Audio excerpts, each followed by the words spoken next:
hosting.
All right, there we go. Good morning, everybody. Happy Tuesday, December 24th. Let's start off with our quote of the day, guys. Hope rather than the end, and even the least of your desires shall have fruit. The love of Arda was send your hearts by Iluvatar, and he does not plant to no purpose. That's a quote from the Silmarillion. I hope everyone is having a lovely Christmas Eve this morning. I decided I would stream a little earlier today because baby has been up quite frequently throughout the night tonight. So I imagine that he's going to be up at the time that I will usually start streaming. So I have kind of altered my schedule based on that this morning. So good morning. Happy Christmas Eve to those who celebrate. For those who celebrate Hanukkah, that'll start tomorrow. For those who celebrate Kwanzaa, that'll start the day after on December 26th. It all kind of lined up nicely this year, which I haven't seen in a while. I actually used to celebrate Hanukkah back when I was a child. And so I am very familiar with the Hanukkah season and the festivities included in that. And now as an adult, I celebrate Christmas. So I kind of appreciate the best of both worlds. Good morning, kindly cleric. Merry Christmas, happy holidays. You are elsewhere right now, I do believe. Celebrating Christmas with the family or friends, I imagine.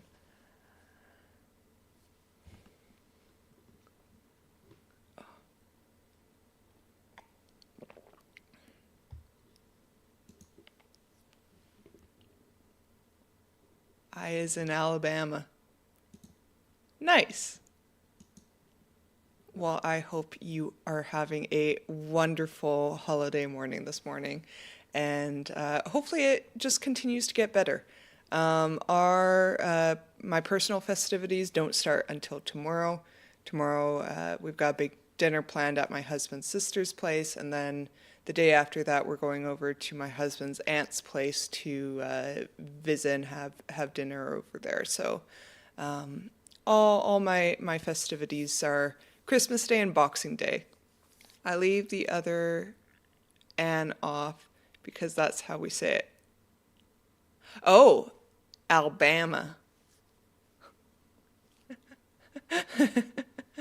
Alabama. I'm learning something this morning. It will be fun. Thank you. The nice thing about my husband's family is, well, there's a lot of nice things about my husband's family, but they also play lots of card games and board games kind of stuff. So every Christmas I relearn how to play all the different games. Yesterday they were playing, or no, not yesterday. The day before they were playing, what the heck is it called? Quarkle. Quarkle. They were playing the Quarkle game, and there's a game of, it's called Sequins that we usually play.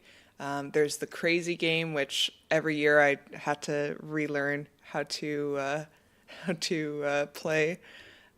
It's strange how we don't celebrate Boxing Day in the U.S. Farkle? Quarkle. Quarkle. It's like you get these little blocks, and they each have different shapes and colors.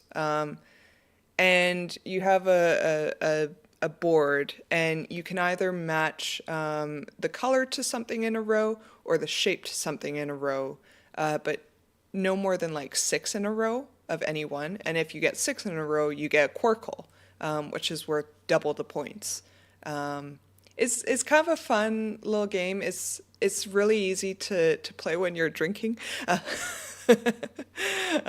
which I think is one of the key features of it at my husband's family Christmas celebrations, because wine is a flowing.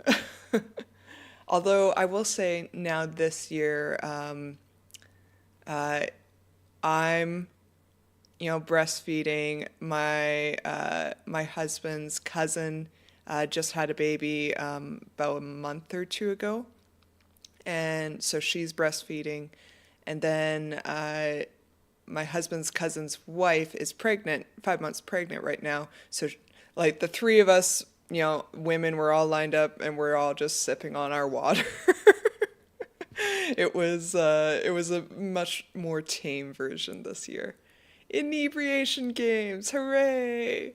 We like our inebriation games. It's how we stay warm through the winter. Oh. Alrighty. So we have some more stuff for you guys this morning for Keepers of the Elven-Rings. Our lovely Lord of the Rings role-playing for 5e book that was released just about 2 weeks ago through Free League Publishing. So Free League Publishing does two systems. One is a variation of the D&D 5e system, and this is the Lord of the Rings 5e system. And then the other one is the One Ring system, which is its own dedicated standalone tabletop game. And the two of these games, they share a lot of similarities. When they release a book for one, they release the equivalent for the other system. So 2 weeks ago, they released Keepers of the Elven-Rings for the 5e system, and the One Ring system had released its own version, which off the top of my head, I believe is called,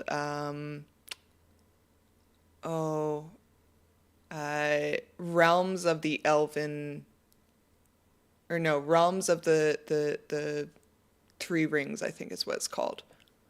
And so I have always done D&D 5e, so I am going to be continuing my read/review of the game system.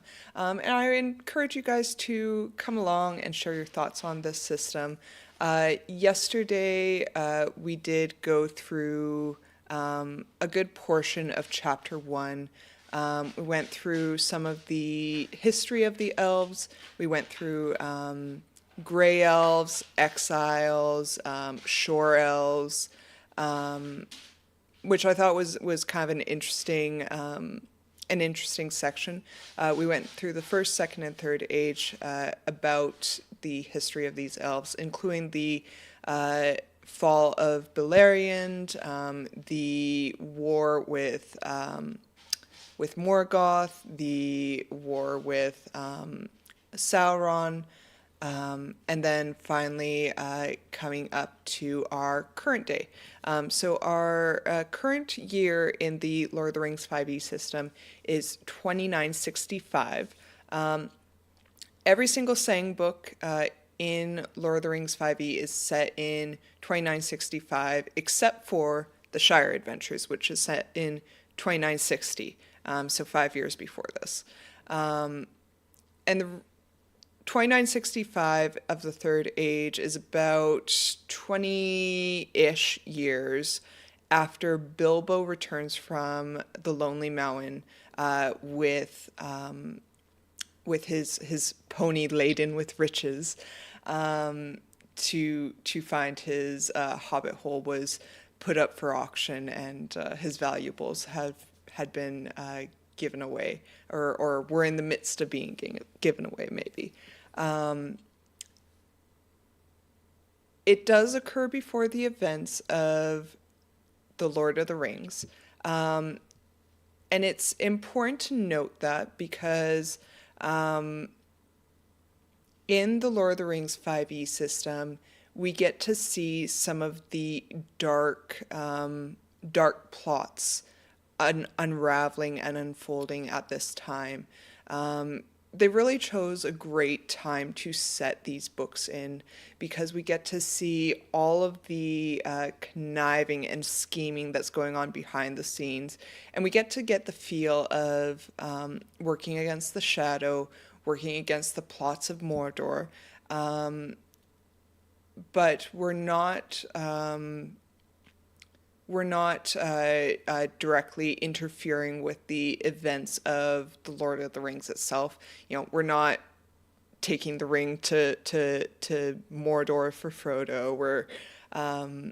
We're working against the shadow in our own way, in a standalone plot. And there's a lot of good plot here. If you are not familiar with the system, there is a lot of really good resource material. It's just even an interesting read, even if you're a Tolkien fan. So I really encourage everyone, if you are not reading these books already, get into them, because they are fantastic. So today we'll be reading a little bit about Rivendell. So yesterday I had covered a bit about Lindon. In our read through. I will say I am not reading through 100% of the book, because I still want to leave some information to your guys's perusal when you decide to buy this book. Also, in respect of the writers, I don't want to just have all the information readily available at everyone's fingertips just by listening to me spiel for a little while. So if you are interested in some of the stuff that you're reading, if it piques your interest, pick up a copy of the book. You get a PDF and a physical book. And it's cheap. I think it's like $45 Canadian. I don't know what it is American, probably 35 to 40. But please check it out. So I'm going to pull up the PDF here. Just give me a second. All right, let's make it readable.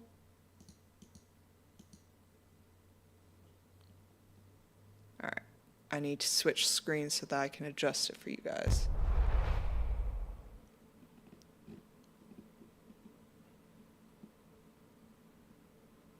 Perfect. All right. Alrighty, so starting with Rivendell. So, they stayed long in that good house, 14 days at least, and they found it hard to leave. So, this, every time they start out a chapter or section in any Lord of the Rings 5e content, they have a quote in it. I love the quotes. This particular quote reminds me of something that we read about yesterday. And if you guys didn't check out my video yesterday, please. It's on my YouTube, it's on my Twitch, just a VOD from yesterday, Keepers of the Elven-Rings Part 2. And I went through an entire other section of this chapter. But one of the mechanics that they talked about being in Elven lands was that it's hard to tell the passing of time, and it's actually up to the lore master to determine the passing of time, not for the player heroes to determine it, which I thought was really cool. It did feel otherworldly and kind of like a fae fever dream type feel to it. All right. The Hidden Vale of Imladris, or Rivendell, as it is known in the common tongue, is a place of counsel, rest, and healing between the lone and perilous lands of eastern Eriador and the Misty Mountains. It is the last dwelling of the High Elves east of Lindon, a bulwark against evil and despair, but where Lindon defends itself by strength of arms, Rivendell relies on secrecy. Far now are the days when Elrond Half-Elven led the survivors of the War of the Elves and Sauron here, and the high kings of elves and men of the west met by the Laughing River to march against Mordor. Most of the elves who witnessed those times have perished or gone over the sea, and yet in the house of Elrond all those who oppose the rising power of the Shadow are welcome to sit around the table beside the wise and mighty among the immortal folk.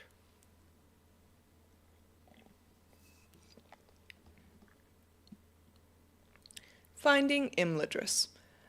Travelers on the east road towards the Misty Mountains eventually must pass the ford of Brunnen.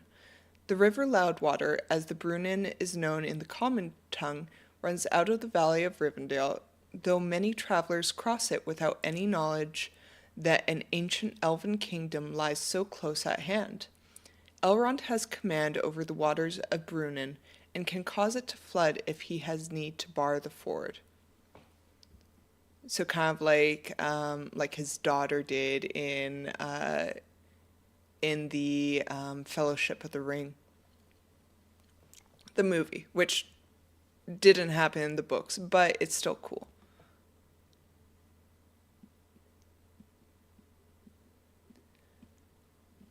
All right. The enchantment of Rivendell and its master also turns aside unwanted visitors, making it nearly impossible for the Emmy's servants or casual wanderers to discover the valley itself, much less the single safe path into it. Those wishing to reach Rivendell without Elrond's leave or without a proper guide will find it extraordinarily difficult to locate the valley. To the eyes of the average traveler, the terrain seems devoid of any recognizable landmarks, and even experienced travelers can become confused or lost. So then we get into a little mechanic here. As the company gets near the valley, the player heroes must make a DC 20 Explore or Perception check to find the Whitestone Path. Elven player heroes have advantage on the check. If the player heroes have never been to Rivendell before, the check is made with disadvantage. Player heroes can make a single check each day, and each failure represents a day spent searching among the gullies and ravines or carefully edging around dangerous terrain, triggering a journey event. Roll as if in a wildland. It's a high DC, but it's not impossible. I'm glad that it doesn't bar them from being able to discover it. It just delays their journey and makes it more treacherous for them. For every day that the company searches for the hidden valley, there is a chance that they may be spotted by elf wardens at the lore master's discretion. Characters of dubious outlook may be lured away by calls and hidden snares. Otherwise, the wardens might choose to reveal themselves and question the travelers.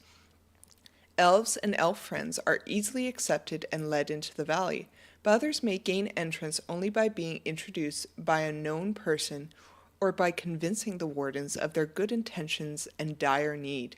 The lore master may wish to include Glorfindel, Elladan, or Elrohir among the wardens and play the interaction as a council. So for those of you that aren't aware, council is a new mechanic in the Lord of the Rings 5e system. It is unique to this system, and it represents when the stakes are high and the players gain to either win or lose something. It's a role-play-esque encounter, but it has skill checks involved in it. And essentially, you have the face of the party introduce the company, and that determines whether your checks are made with advantage or sorry, not with advantage, whether they're made with disadvantage, or if you get to maybe re-roll a check that you failed during the council phase. Councils can go very wrong. If you have, during council, maybe bad relations with the NPCs, or are asking for a ridiculous, outrageous request, it's going to be more difficult for you. And you can end up offending the NPCs or maybe alarming the NPCs so much that you make an enemy, you end up going to jail, or they might initiate a fight with you. So it is important for your players to know that a council is not just a chance for them to goof off. There are consequences if they fail this NPC interaction. Once in the valley, new player heroes are received by Lindir, the seneschal, or by the master himself, and led to the house of Elrond. If they are deemed worthy of trust, they are allowed to wander the house and its immediate environs freely. If not, they will be secretly watched by Lindir and his attendants, which include various birds and friendly beasts. Any suspicious behavior will be immediately reported. Only elves and elf friends may explore the wider valley, and even they are forbidden from entering certain locations, such as the caves of Nardarthol and the gates of Brunnen, where only vassals of Elrond are granted entry. That's cool. Maybe we'll look at one of these locations while we're reading this section here. Let's see, we've got a few different things here. So, the valley known as Imladris, Elvish for Deep Valley of the Cleft, is one of the many gullies and ravines dug by the river Brunnen, the Loudwater, as it flows from the Misty Mountains to the east. Its many tributaries are borne high in the jagged peaks of Ethelram, known as the Wall of Springs, and the majestic Glanarin, the Shining Lord. These waters tumble down the valley floor in dozens of majestic waterfalls. I need to work on my Elvish pronunciation, you guys. Before I decided to read you guys an entire book with Elvish words and Elvish names, I'm going to, I think, tumble over every single Elvish word in this entire book.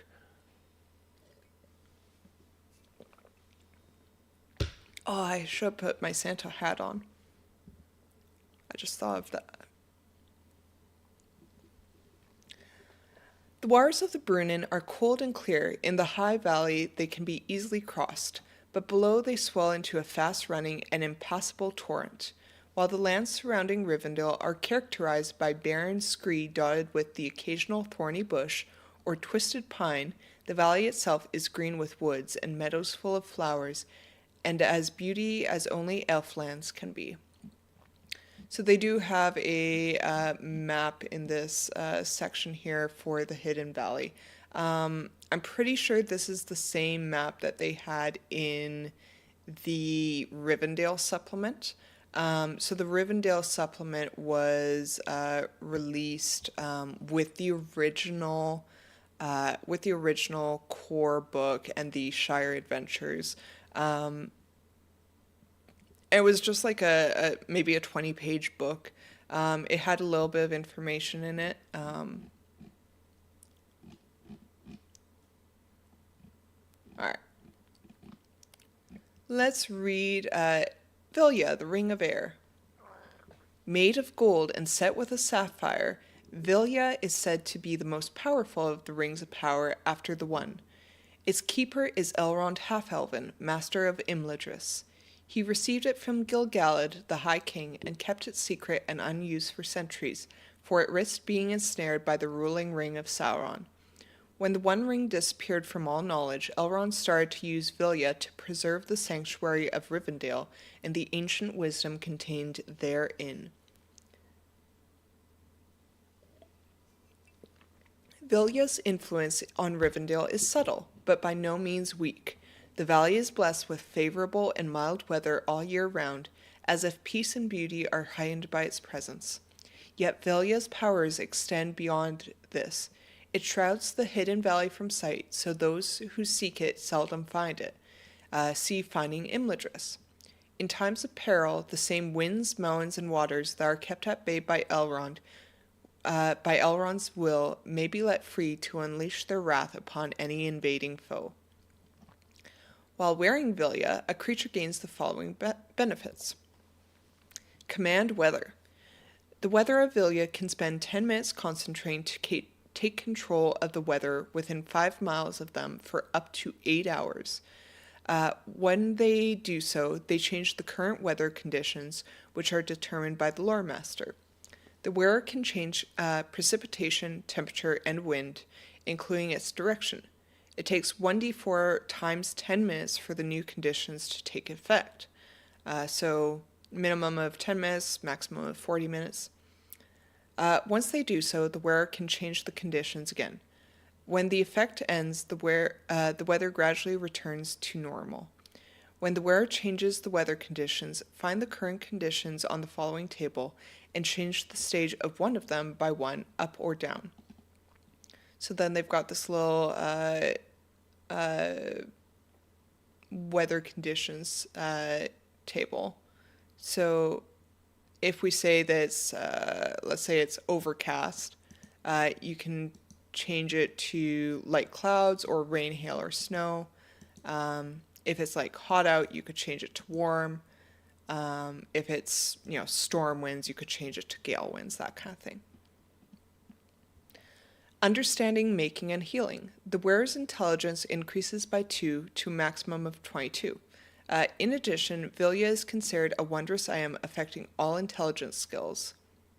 That's interesting. It's only a maximum of 22, which when we saw the Ring of Fire in Lindon, it was a maximum of 30 on all these increases. Support in weariness. The wearer of Vilya doesn't age and their constitution increases by 2 to a maximum of 22. In addition, if the wearer starts their turn with at least 1 hit point, the wearer regains hit points equal to their proficiency bonus. The Ring of Air. Vilya is unbreakable and invisible while worn, except to the ring bearer. In addition, its wearer has a +1 bonus to their AC and resistance to cold damage. I'm actually wanting to compare this to the Ring of Fire, because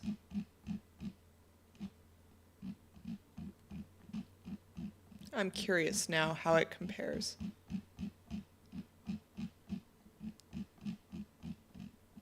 Alright. Yeah, so in this one, it was a maximum of 30. So charisma increased by 2 to maximum of 30. Affecting all charisma skills. Constitution by 2 to maximum of 30. 1 hit point, regaining hit points equal to proficiency bonus. Immune to charmed and frightened, resistance to fire.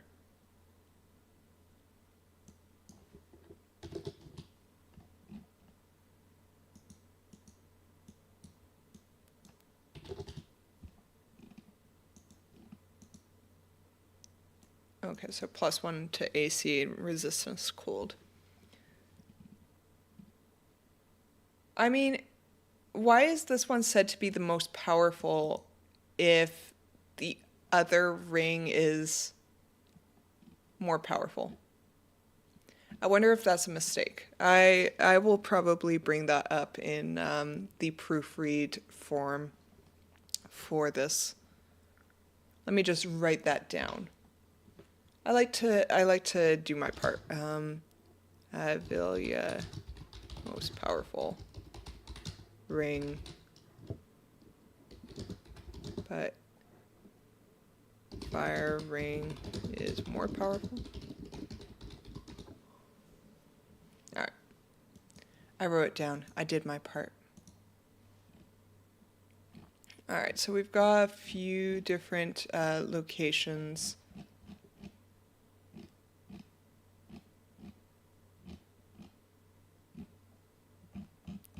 All right.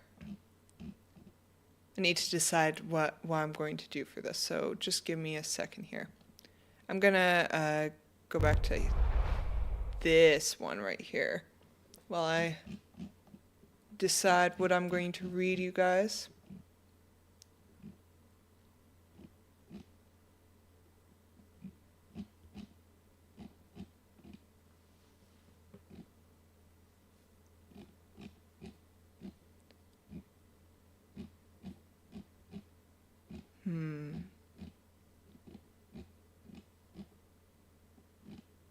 Well, we'll definitely read you guys the last homely house section. That full section there. I will read you guys, let's see, which one is the most sizable? Alright, we'll read you guys the caves of Nardarthal.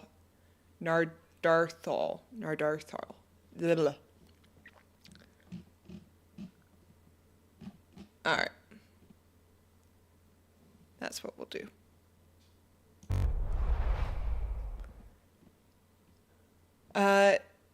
The entire Vale of Rivendell is riddled with caves, both natural and delved by the patient hands of the elves.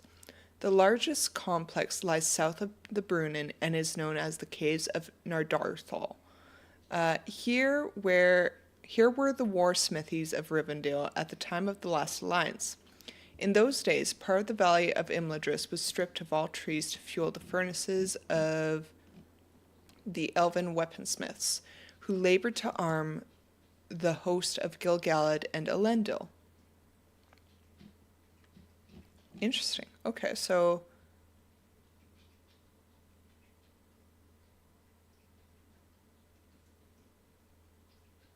it's weird that elves would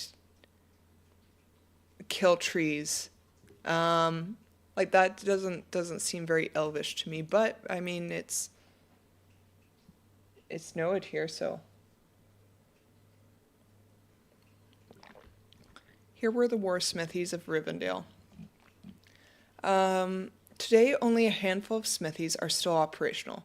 3 large water wheels operate their bellows, and trip hammers and charcoal needed for the production of finer steel is made in the nearby woods all year round. The chief of Rivendell smiths is Damron, one of the last elven rights of Eregion. The caves of Nardarthal also house the distillery of Erestor, in a number of small chambers filled with glass vessels of many shapes and sizes. The counselor of Elrond prepares Meruvur, the precious cordial of Imladris. The wise elf distills it using more than 100 different herbs and plants in a formula known only to himself. Erestor leaves the house of his master twice a year for several days, where he goes about the mountain dales to search for the ingredients he needs. Actually, Erestor concocts several types of Meruvur, and is always eager to experiment with new substances and processes. The most popular is his traveling cordial, a strong liquor to be drunk in small sips and known to invigorate the heart, body, and spirit. Another is a medicinal tonic used by Elrond when his skills as a healer are required. This version of the cordial requires a more complex preparation and much longer aging time. Another simpler version of the drink is a less potent spirit served at the high table in the Great Hall at the end of most meals. Some among the elves of Rivendell say that all versions of the cordial of Imladris share a fundamental constituent, a small measure of a nectar distilled of old from flowers that once blossomed in the undying west. This is said to be a bright yellow liquid contained in a crystal vial, kept safe in a rester's most private reserve. It would be a great misfortune if the invaluable substance were to run out or be found to be irreplaceable, or be stolen or lost.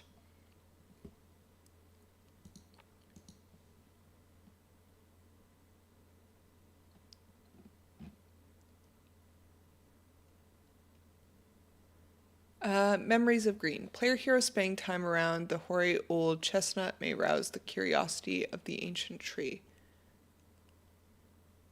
Oh, well, let's read that one. Player heroes with a wisdom score of 15 plus may hear soft words bring up memories of wind, snow, and sun on the grass. This may grant the player heroes a rumor or inspiration at the lore master's discretion. At the heart of a small grove of chestnut and oak lies an ancient tree. Named the hoary old chestnut, it was planted by none other than Elrond himself when he first came to the valley, using seeds harvested in Eregion before fleeing.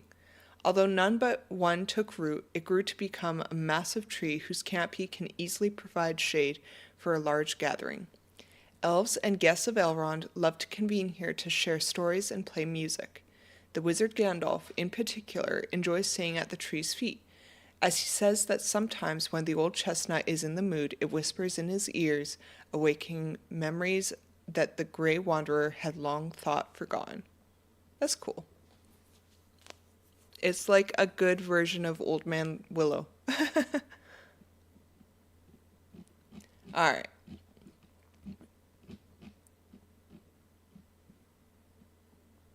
Let's read this. The Piper in the Woods. On summer nights, it is common to hear the sound of a distant pipe echoing through the valley. The music is enchanting and beautiful beyond measure, but those who attempt to follow it might find themselves wandering aimlessly among the trees, only to be lost at dawn. The Piper in the Woods is a well-known presence in Rivendell, and has been ever since the elves arrived, or possibly even before them. A spirit of the woods and dells, the Piper is shyer than a fawn and swifter than a vole. There are many stories about the Piper, and it is said that those who manage to trick or charm him into revealing himself are rewarded with secret tunes or pipes made of enchanted wood. However, this is considered by most to be an impossible task, perfectly suited for amusing and humbling mortals. At the lore master's discretion, player heroes may find the Piper with a magical success in a hunting or perception check. He appears as a thin old man with a long white beard and a pointed hood, speaking in rhymes and riddles. If the player heroes are able to endear themselves to him, the Piper regales them with a tune or story from the Eldar days, choosing a role on the Elf Minstrel Songs table. See page 51. And then we have Rivendell itself. So this is, I think, a carbon copy of the map from the Rivendell supplement. At least it looks like it.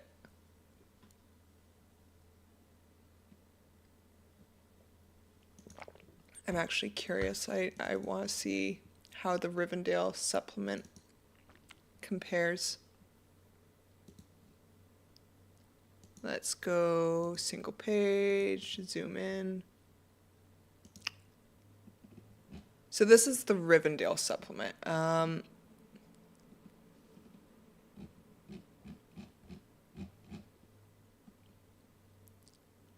right, here's that one.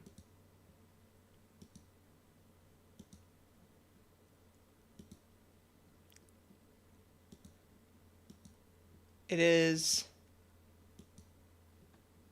they changed where the numbers are placed and like the color of the numbers, but it is the same map, which is all right. And then we have the actual House of Elrond, which I'm pretty sure is the same map. Yeah, again, they just changed where the numbers are. Like, it's slightly more refined, the line work on it, but it's the same image. All right. So Rivendell, the last homely house. What is it that earned the last homely house west of the mountains its title? It's said that the house of Elrond, half-elven, is perfect, whether you like food or sleep or work or storytelling or singing or just saying and thinking best, or a pleasant mixture of them all. Beyond its doors are libraries, solars for sitting and thinking, covered walkways and gardens, council chambers for meetings, bannock bakeries and kitchens, and a great many other rooms besides. Bells ring in the house at different hours of the day, signaling when meals are ready, the arrival of someone unexpected, or that the master of the house is ready to meet his guests. The front porch. So let's see, where's the front porch? Number 1, which is this one right here. Oh, my mouse isn't showing up on the thing. Here, let's add my mouse so that you guys can see. Additional capture cursor.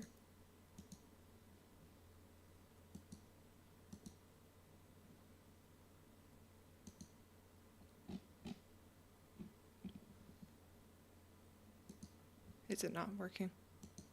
All right, that's okay. So it's number 1 down in the bottom left corner here.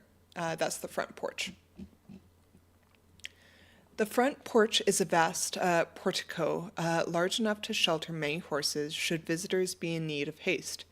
It is adorned with a silver fountain in the shape of a slender tree drooping over a marble basin. Many stained glass windows open on the porch at both sides of the front doors of the House of Elrond. The wide wooden doors are solidly built using wood from a single holly tree. Their white, smooth panels appear devoid of any decoration, but are actually set with hundreds of tiny white barrels, cunningly cut thousands of years ago by the jewelsmiths of Eregion. The small stones glitter with innumerable sparkles when they reflect and multiply a source of light. So that's this here.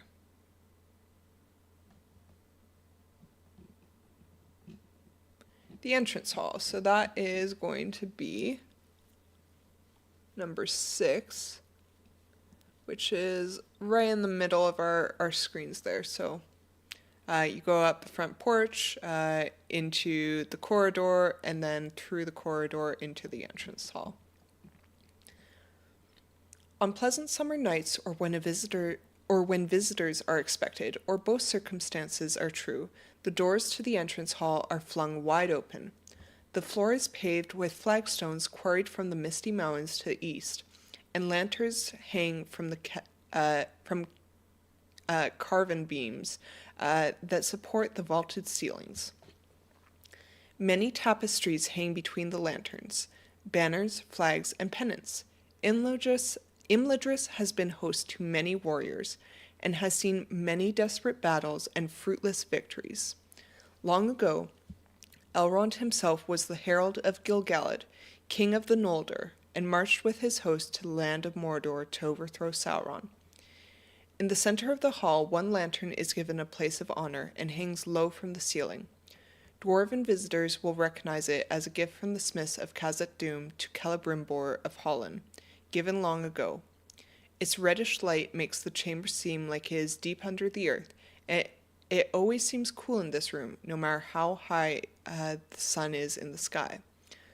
From the hall, smaller passages head left and right, towards the Hall of Fire and the Great Hall respectively, as former guests will recall, while a flight of stairs on either side leads to the upper stories.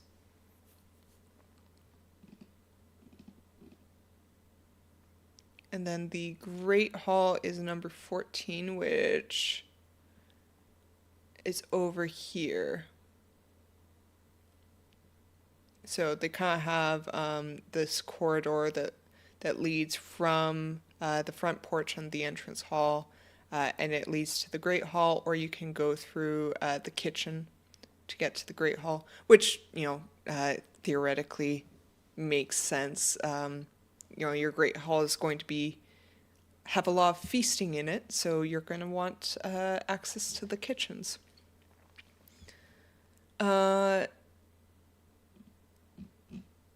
Let's see, the Great Hall. This is the main hall of Elrond's house, where formal meals are taken and high feast days celebrated. It is a tall room, 3 times larger than its width, and is found on the right side of the entrance hall. Guests enter it from the corridor through a screened passage into the hall itself. Above the passage is a balcony alcove, where the elven minstrels of the house play their music. Beautiful.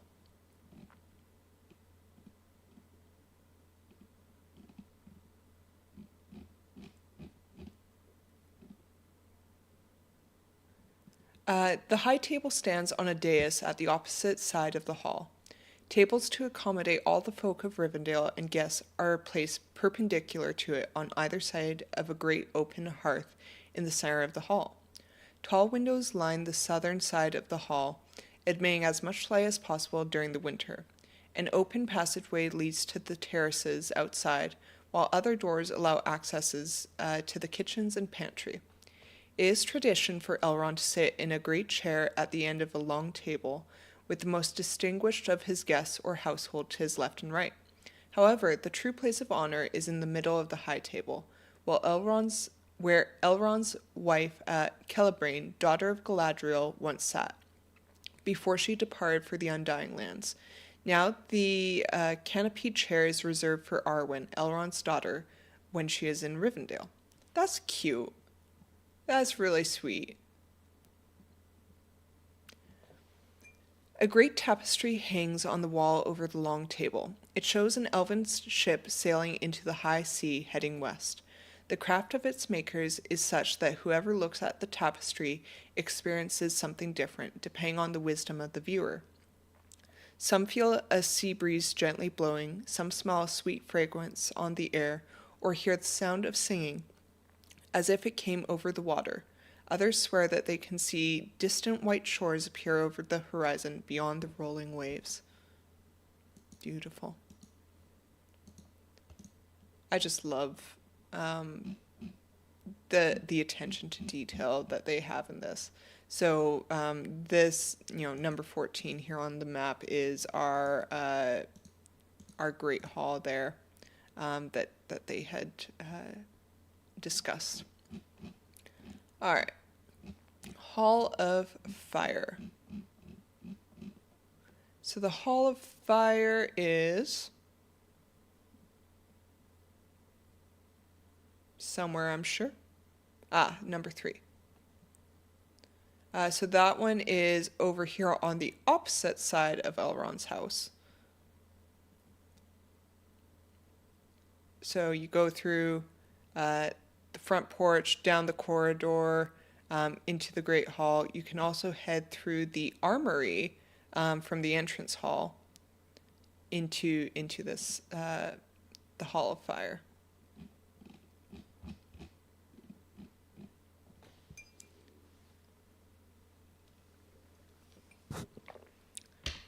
The Hall of Fire is as wide as the Great Hall of Elrond, but is mostly empty, without a screened passage, nor tables or dais. On most days, the only source of light is a bright fire burning in a great hearth between 2 rows of carved pillars.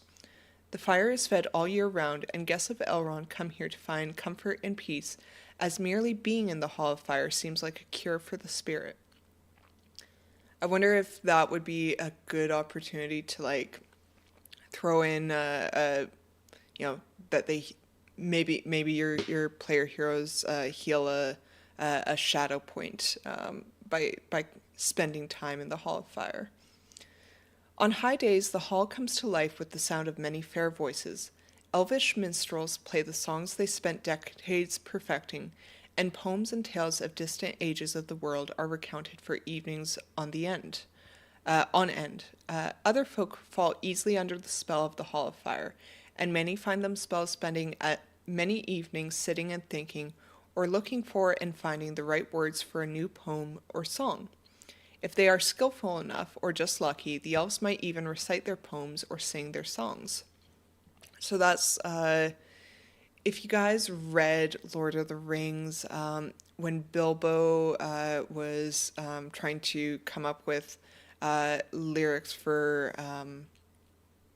his, I think it was a poem, if I remember correctly, and he was kind of back and forthing with Aragorn about it. That's all. If I remember correctly, that all occurred in the Hall of Fire. All right, let's go back up to this this little table here. Many meetings in Rivendell. Drink, fire, and chance meetings are especially pleasant when experienced under the roof of Master Elrond. It's a vast house, and there's no knowing who might encounter around a corner, especially elves, of course.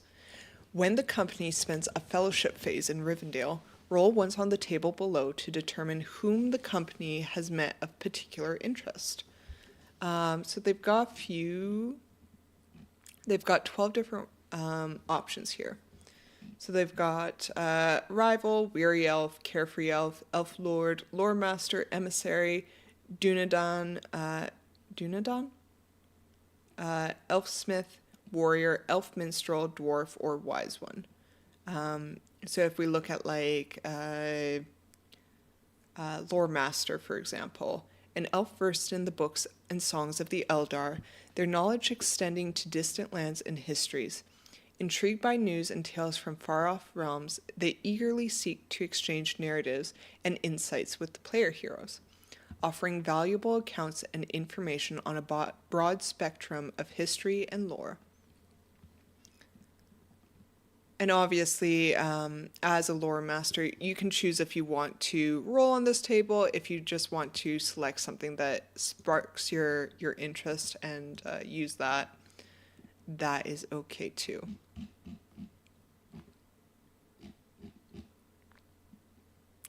Making music in the Hall of Fire. The Hall of Fire is the perfect place for composing music and discovering the right words for a song. Player heroes singing a song composed in Rivendell have advantage on the performance check. See rules for singing songs on page 115 of the core rules.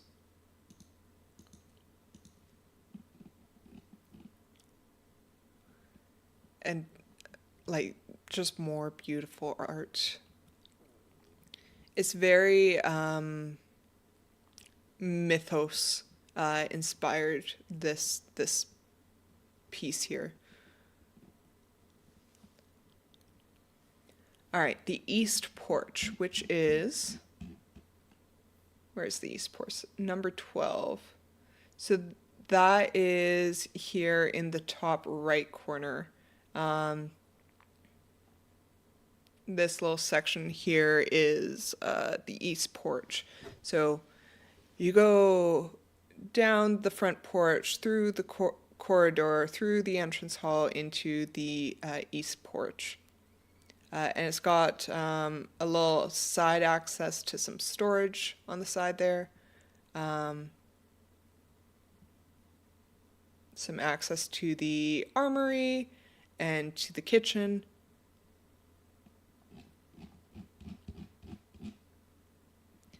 The porch on the east side of the house is Elrond's location of choice for important meetings. Okay, so this is where the Council of Elrond was held. If possible, he calls for such councils to be held in the early morning so that anyone who is invited may watch the sun rise over the mountains and listen to the flow of the river and the trilling of birdsong. In short, Elrond wishes everyone to be reminded of the beauty of Middle-earth and the value of its preservation. It is customary for such meetings to be concluded in time for a noon luncheon, for while it is said that elves may thrive on speech alone, it is not so for other folk. The porch itself is adjacent to the high garden, with the banks of the mountain stream below. Several pathways start from here, leading down the course of the Bruin or further away north towards the pine woods at the top of the valley. The upper floors. So I don't think that we have any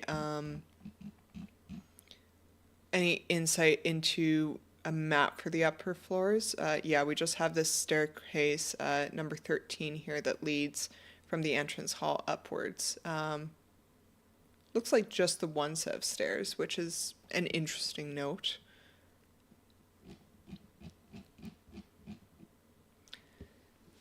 All right, let's take another drink. When I reach affiliate, I will make sure that you guys keep me hydrated. That will definitely be one of the redeemable point systems. The upper floors. Stairs from the entrance hall lead to the upper floors. Guest rooms of various types and sizes can be found here, as well as the private quarters of Elrond, his family members, and those of his household who desire to live in the house itself. Several individuals have chosen other buildings as their private residences. Most rooms have flat ceilings crossed by dark wooden beams. There are usually one or more windows, a comfortable bed, a mirror, and other bedroom furniture. There is also a solar, situated above the great hall and looking south as well. This is a room for leisure, to sit and read, write, or just to think. There is a marble table next to the largest windows, checkered in dark and light colors. Wooden chess pieces stand at the ready on the windowsill. Rumors say that the game set was a gift to Elrond from Elendil of Númenor, and that the king of the men of the west often found a worthy opponent in Gil-galad, High King of the Elves. That's cool. That's a cool little, tidbit. If you were running something in, say, the Second Age, whether you had Elendil or Gil-galad, you could throw in a chess game. That'd be cool. The Library of Elrond. Do we have this on the map? Let's see. I don't see it here.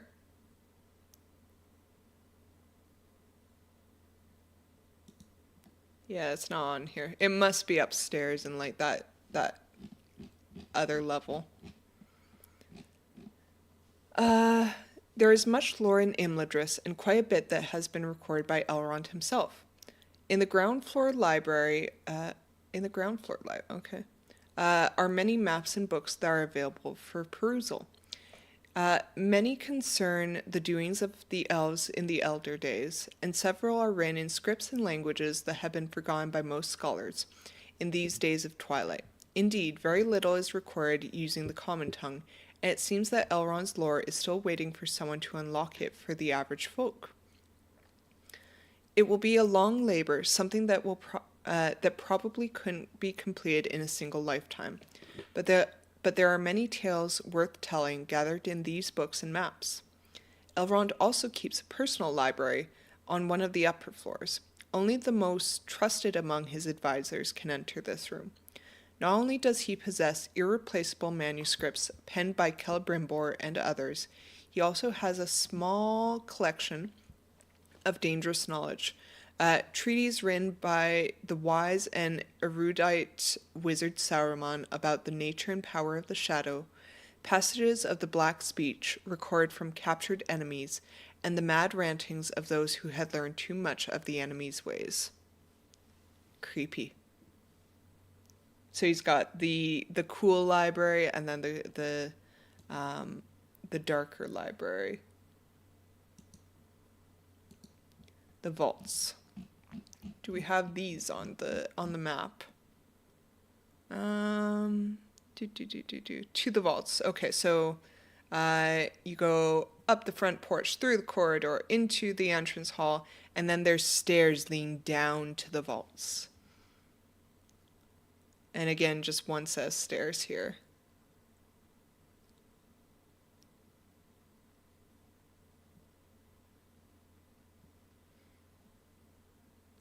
Sorry, I was just looking around to see if I could see anything about this library, and it's not on the map.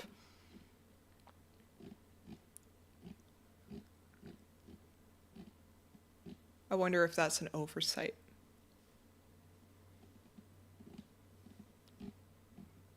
All right, the vaults. Beneath the great manor house are cellars, pantries, and other underground chambers. Directly accessible from the kitchens and upstairs larders are the vast stores of foodstuffs, wine, liquor, cisterns of water, and other supplies. Elrond remembers well that Imladris has seen siege before and wishes to be well prepared if the enemy returns. In other deeper and more hidden chambers are the storerooms for the many worthy items recovered from the destruction of Eregion and other efforts over the long years. These chambers are sealed, or at least locked, and a careful inventory is kept. Despite these protections, there is little here that could aid in the open defiance of the shadow. Rivendell has always been a place of healing and lore, and there are very few pieces of war gear kept here. So if your players decide to do a misdeed and break into these hidden chambers because it's alluring to them, they're not going to find weapons. They're going to probably find books, and they're going to find maybe tools or instruments of particular import. All right.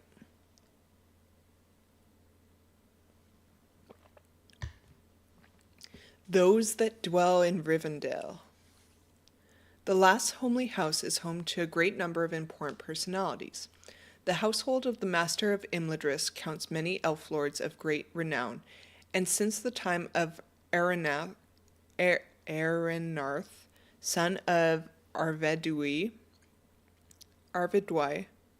and first chieftain of the Dunedain, the heirs of Elendil have been raised in Rivendell to bear, defend, and preserve the lineage of the kings of the Northern Realm.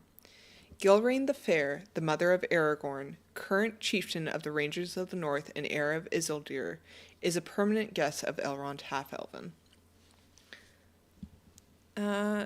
So now we have a little blurb about Elrond, including a generic stat block for him. The Master of Rivendell has dwelt in Middle-earth for thousands of years. He is called the Half-Elven, for he can claim descent from some of the greatest among both elves and men. He was given the choice to either follow the path of the firstborn or the Fae of men. Elrond chose to be of elven kind. Counted among the most powerful elf lords still in Middle-earth, he is one of Sauron's chief foes and has the gift of foresight. In the early years of the Third Age, Elrond wed Celebrind, daughter of Galadriel and Celeborn of Lothlorien. From their marriage were born the twins Eladane and Elrohir, and then their daughter Arwen. Alas, their union suffered an ill fate. When Celebrind was returning from a journey to visit her parents across the Misty Mountains, she was captured by orcs and given a poisoned wound. Rescued by her sons, she never fully recovered from the torments she suffered, despite Elrond's great skills as a healer, and she soon departed for the Undying Lands. Elrond did not accompany her. Instead, he strengthened his resolve and doubled his efforts to guide the folk of Middle-earth in defiance of the enemy.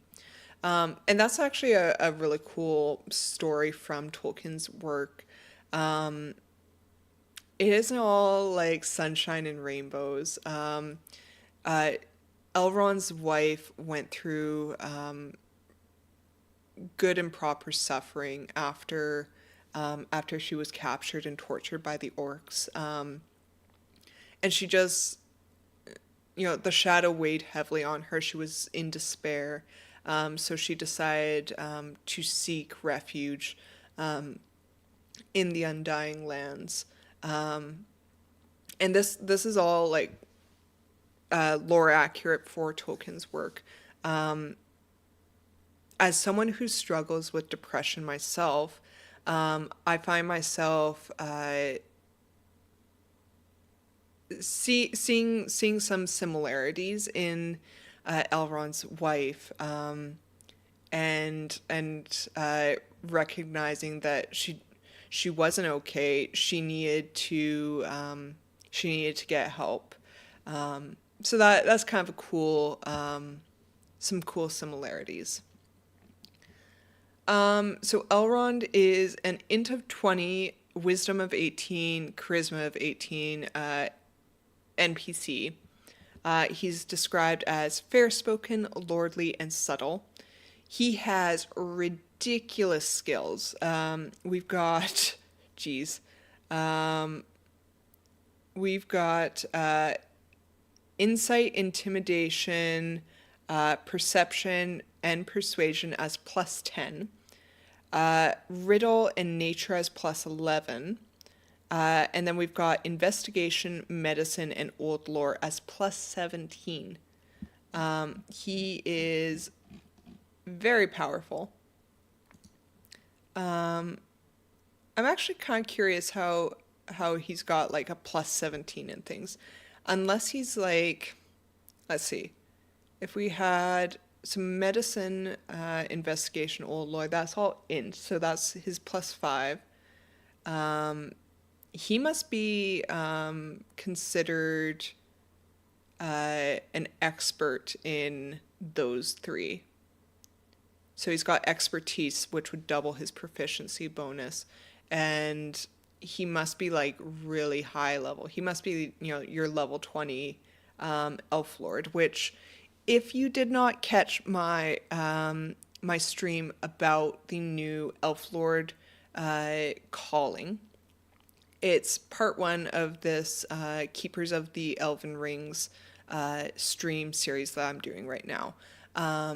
So I covered the new elf lord calling. And it's really cool. You should really check it out. But one of the things about that calling is it's supposed to be a multi-class. So you reach level 10 in a different calling, and then you multi-class into Elf Lord. And you can have other callings as well. You could be, five captain, five champion, just as long as you reach level 10, and then your 11 through 20 levels are all Elf Lord. Obviously, you can still choose to level up one of those others instead of leveling up your Elf Lord. But if you get all 10 levels in Elf Lord, there's a lot of cool stuff that comes with it. Especially at level 18, I believe it is. At level 18, there's some big buffs to whatever your other calling is. All right, he's got passive perception of 20, and he speaks all languages, which is fantastic. It actually reminds me of The Hobbit when the dwarves came and got Elrond to translate the language on their map there. So that's really cool that Elrond speaks all languages. And look at that artwork. Like, if that isn't Elrond, who is? Arwen Undomil. Arwen is the daughter of Elrond and Celebrain. The elves of Rivendell say that in her beauty is the likeness of Luthien come again, and that is why she is called Undomiel, the even star, signifying that the days of the elves are coming to an end. While born in Rivendell, she often lives with her mother's folk in Lothlorien. As the only daughter of Elrond, she is the Lady of Rivendell. She sits at her father's right hand and counsels him with quiet wisdom. So comparing Arwen to Elrond, she's got 20 charisma, so she's more charismatic than her father. She's got a wisdom of 16 and an intelligence of 14. She's a younger elf by far comparison to Elrond. She's described as fair-spoken, generous, and lordly. She's got a 11 in insight, 10 plus 10 in medicine and old lore, plus 9 in intimidation and performance and persuasion, plus 7 in perception, and a plus 6 in investigation and nature.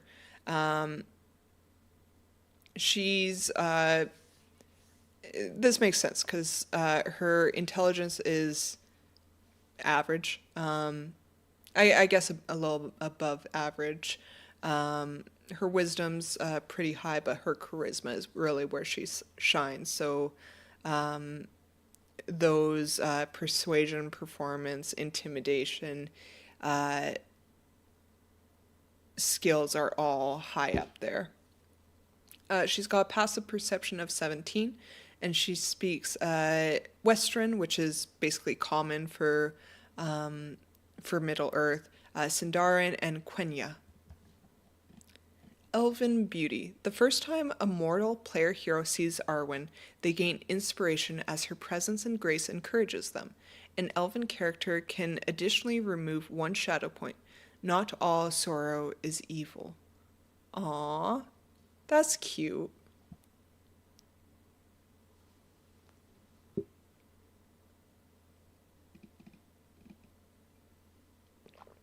All right. I am out of coffee now.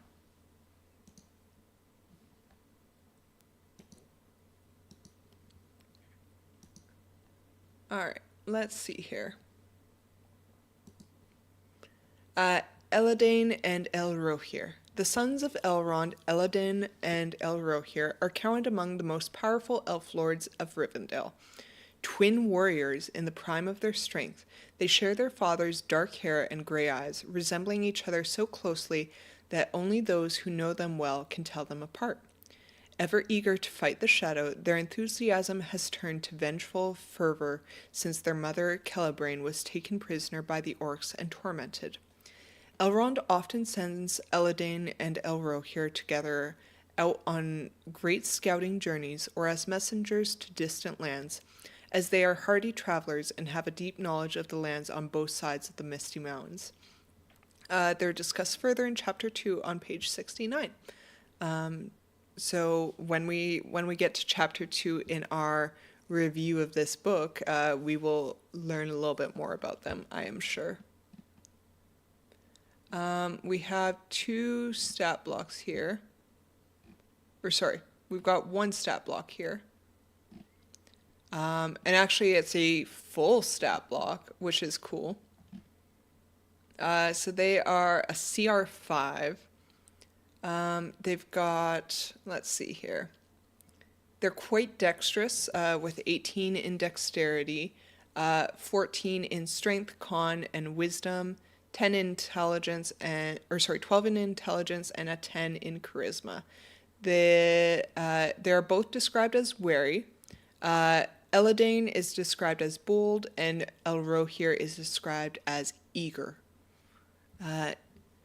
Hello, Mark Songs. Welcome to the stream. New book. Yes, we are looking at Keepers of the Elven-Rings. This book is currently available for pre-order on Free League Publishing's website. And it is, if you order from Free League Publishing, you gain early access to the PDF version of the book, which is what I have up on the screen here. Happy holidays to you as well.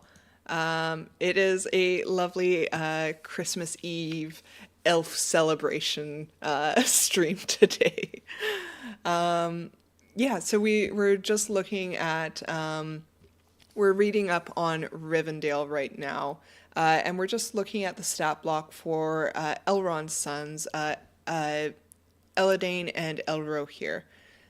So they're both CR5s. They've got a AC of 19, 84 hit points, speed of 40 feet. So they're a little speedier than some others. They've actually got proficiency in force saving throws. Or no, sorry, they've got proficiency in strength, con, int, and charisma. Yeah, they're proficient in these four. Are you familiar with Free League Publishing stuff, Mark Songs? Is this Tolkien Estate approved material? Yeah. So this is Lord of the Rings role playing for 5e. Way back when Cubicle 7 initially had the rights to do a token tabletop role playing game. And this was published as Adventures in Middle Earth. And then they came out with a system called the One Ring. Some stuff happened, and Cubicle 7 lost the rights to produce these books, and the rights were then transferred to Free League Publishing.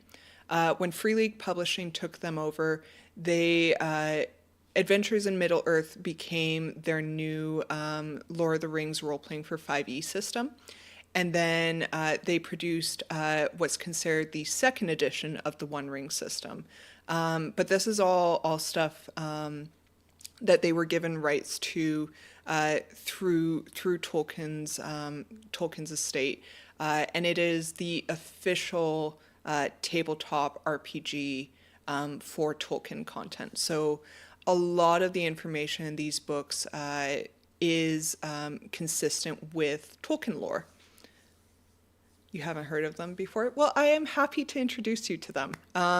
If you have any questions, please feel free to ask me, because I've been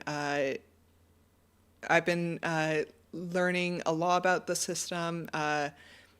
Lord of the Rings 5e is based on Dungeons and Dragons 5e, the 2014 version. So it is similar to D&D 5e with some variations to the system. Are you familiar with D&D 5e?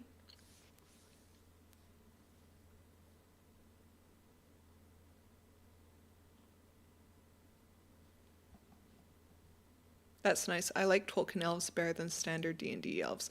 Yeah, same.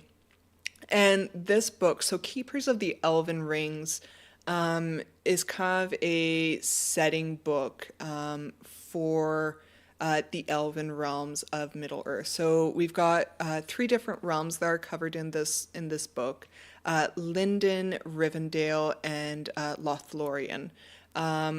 I'm currently going through Rivendell right now. Yesterday I covered Lindon, a little bit of a overview of Lindon.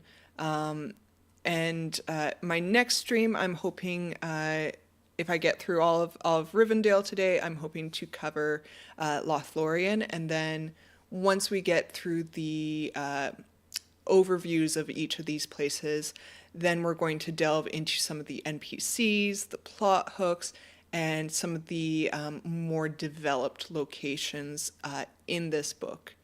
I'm a long-time D&D player, started with first basic set and then AD&D, skipped 3E and 4E, and picked back up with 5E. Nice! Well, I'm happy to have a long-time D&D player at my stream.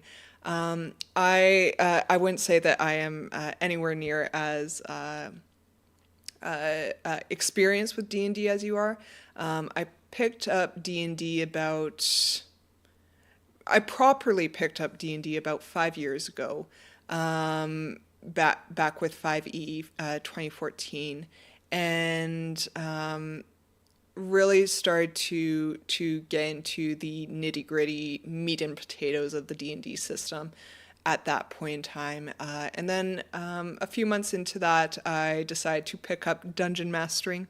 So I've been a longtime player and a longtime DM for 5th edition 2014. But this system with Lord of the Rings, it is a lovely combination of the two systems. it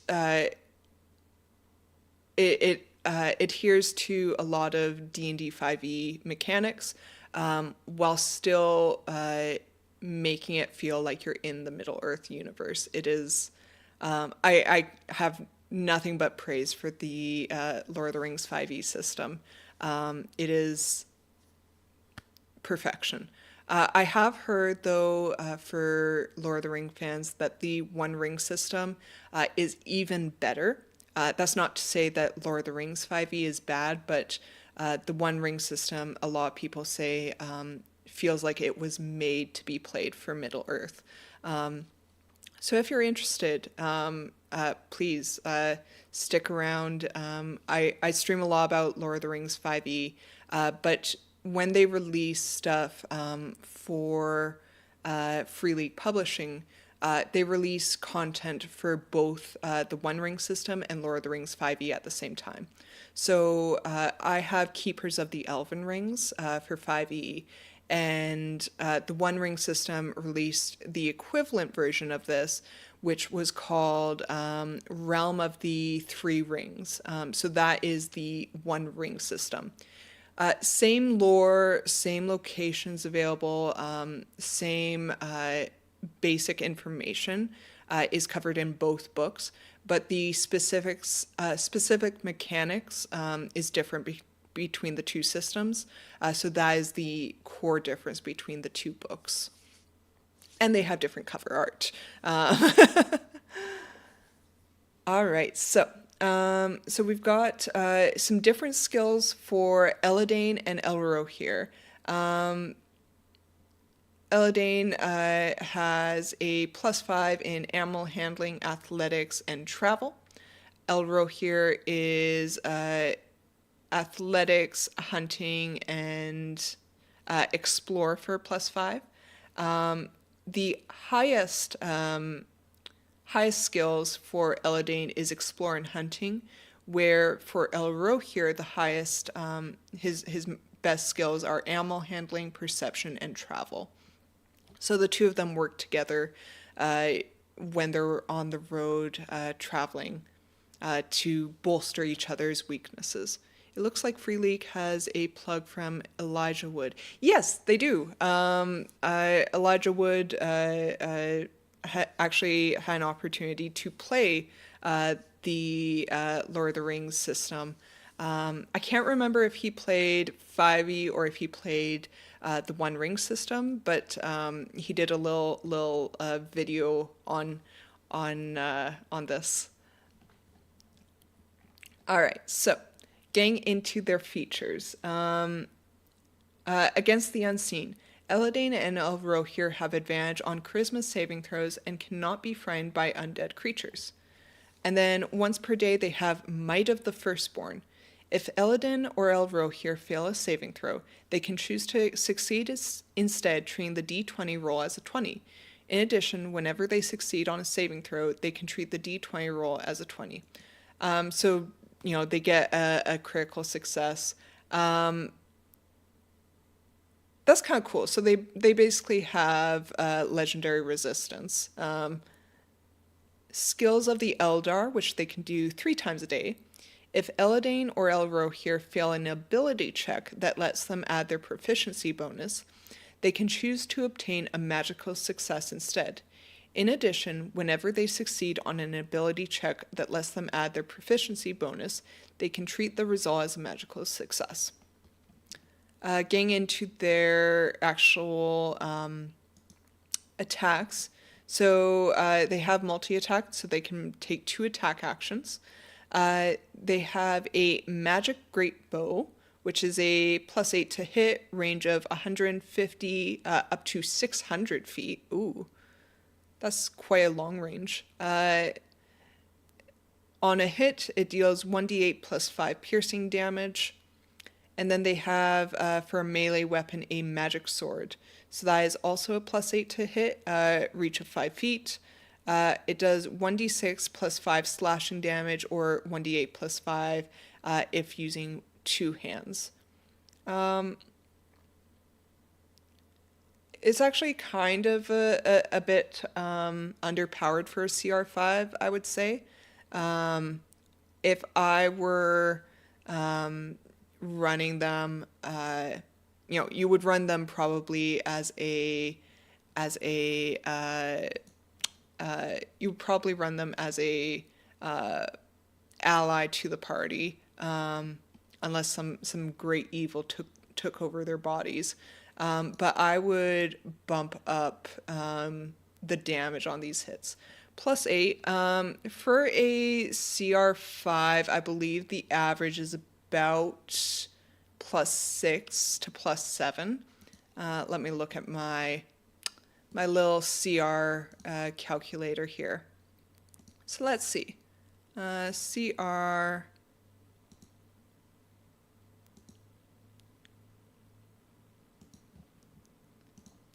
Let's take a peek at what a CR5 is supposed to be. Yeah, they're CR5. Let's see. It's loading here.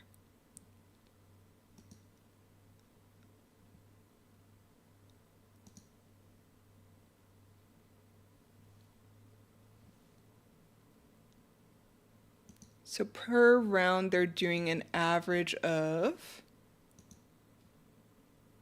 if they do 2 hits, let's say they're using 2 hands, so that's 18 damage. Their reaction doesn't give them anything extra to add to that. Neither do any of their features. So that's 18 to hit, or 18 per round. Let's see.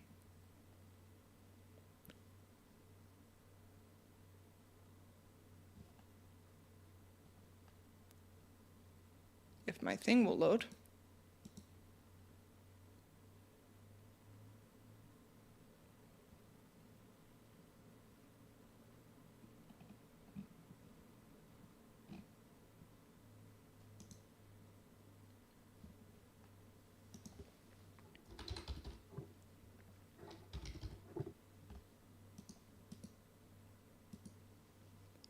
So they are being treated as having monster stat blocks instead of as NPCs. Well, they're like named NPCs, so they probably give them stat blocks so that if you were like doing an escort or if you were doing anything where they're fighting alongside the party, they would be able to like reference their abilities.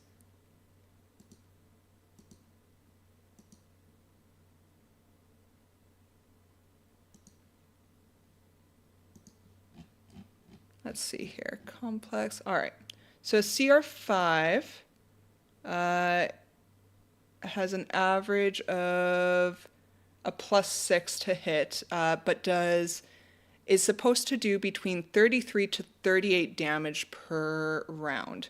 So doing 18 damage is more akin to like a CR2 range. So CR2s do about 15 to 20 per round.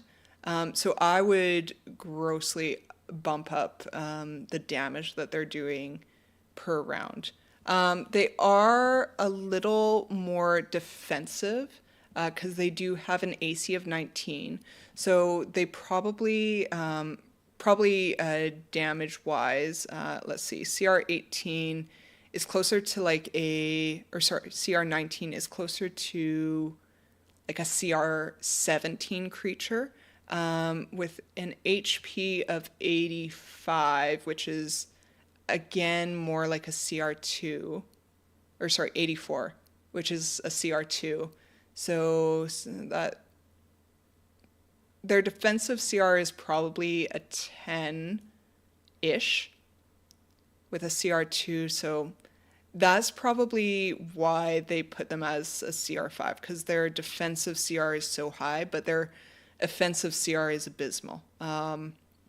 Maybe they made that choice so that it wouldn't overpower the player hero choices, but So the +8 includes proficiency bonus. When I first heard +8, I was thinking it was from a specific.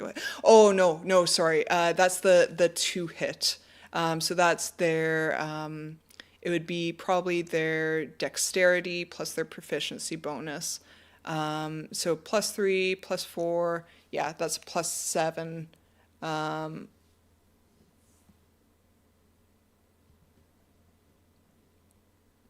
Yeah.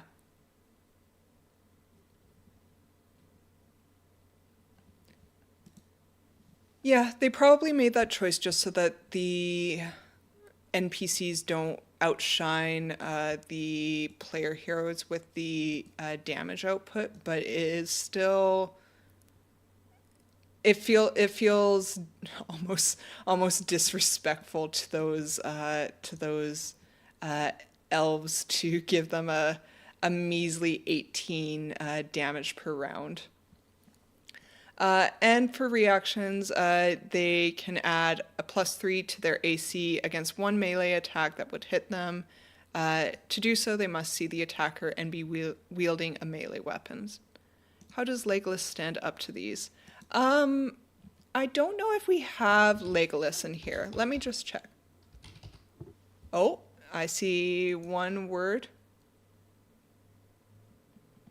Yeah, we don't have Legolas in here, which makes sense because Legolas is probably going to be in a Mirkwood setting. They haven't covered Mirkwood just yet. Right now, the furthest east we've gone is Lothlorien, but I imagine that Legolas would be covered in a Mirkwood setting. And Mirkwood would be a huge book. It would probably be its own dedicated campaign supplement. The other option is to keep the campaign lower powered. Yeah. You would definitely it would definitely work good to just keep it all low level. Glorfindel. Glorfindel is a prince of the elves, returned from the west to serve as a defender of Imladris, Elrond's chosen lieutenant and herald. He has served Rivendell for countless, uncounted years, leading the forces of Imladris into battle against Angmar and the other enemies, standing firm against even the Witch King. He is one of the mightiest of the Firstborn, both elven-wise and powerful enough to ride openly against the most fearsome of Sauron's servants. When he must leave the valley, he rides the elven steed Asfaloth. If Asfaloth is ordered to bear another rider, he will do so at great speed, but with no danger to his charge. All right, so Glorfindel. He is exceptionally high in charisma. He's got a 20 in charisma, an 18 in strength. His Dex and Con are +14. His wisdom is a +16, and his intelligence is a +13. So int is his lowest stat at 13. It's actually not even that low. I know a lot of NPCs that have a much worse dump stat than a 13. Let's see. He's described as fair-spoken and lordly. AC of 17 with 130 hit points and a speed of 40. He is proficient in Cons, Int, Wisdom, and Charisma saving throws, with Charisma being a +9. For skills, his lowest ranking skill is Nature with a +5, and his highest ranking skills are Intimidation, Old Lore, and Persuasion with a +9. He's got some damage resistances, so he's resistant to necrotic, psychic, and radiant damage, and he's immune to charmed, exhaustion, and frightened conditions. He's got true sight out to 120 feet, passive perception of 17. He speaks Quenya, Sindarin, and Western. and Western being the common language in Middle Earth. And he is a CR10. All right, so let's see what Glorfindel can do. Fourth to battle. Glorfindel can give himself a bonus to his initiative rolls equal to his charisma modifier, which is a +5. That's quite a good bonus. Light of the Blessed Realm. The AC of Glorfindel includes his charisma bonus. In addition, Glorfindel has advantage on int, wisdom, and charisma saving throws. So not only does he have a +5, a +7, and a +9 to those saving throws, but he gets to roll with advantage, which is great. Twice per day, he can use Might of the Firstborn. If Glorfindel fails a saving throw, he can choose to succeed instead, treating the d20 as a 20. In addition, whenever he succeeds, he can treat it as a 20. Yeah, no skimping on Glorfindel. He's significantly more buffed already, even in comparison to Elrond's sons. Skill of the Eldar. So 4 times per day he can use this. If he fails an ability check that lets him add his proficiency bonus, he can choose to obtain a magical success instead. In addition, whenever he succeeds on an ability check that lets him add his proficiency bonus, he can treat the result as a magical success. Glorfindel makes 2 melee attacks. He's got a magic sword with a +10 to hit, reach of 5 feet. He does, again, 1d6 +6 slashing, or 1d8 +6 slashing if using 2 hands, plus 4d8 radiant. Okay, we make out some of the damage with that radiant. And then he can use Healing Touch twice per day. Glorfindel touches another creature. The target magically regains 4d8 +2 hit points and is freed from any disease or poison. Nice. So it's like a buffed Lesser Restoration. Really buffed Lesser Restoration. All right, let's see how this damage output compares. So if he makes 2 melee attacks, we've got 10, 20, let's see, calculator, 18, that is 40, 36, 56 damage per round. 56 would put him right about a CR8 for damage per round. His AC is 17, 130. So 17 is right in that CR10 range, but 130 hit points, that's more CR4 range. They probably bumped it down just because his AC and his damage per round are a little higher. But I mean, you could easily, so let's see. What did I say? That's 60, what did I say, 66 or 68 damage per round? I mean, without doing the numbers, I think you could bump him up to like 200, 210 hit points, and have him be like a proper true CR10. Do all the buffer elves in this system get radiant damage? I'm not seeing, like, just looking even on the stat block of Eladane and Elrohir, they don't do any radiant damage. Let's just see. Asphaloth is the horse.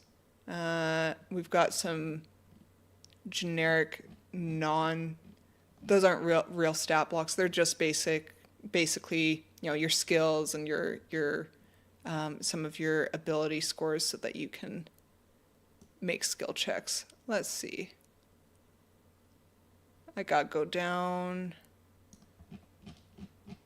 to some of the actual stat blocks. These are some of the monsters.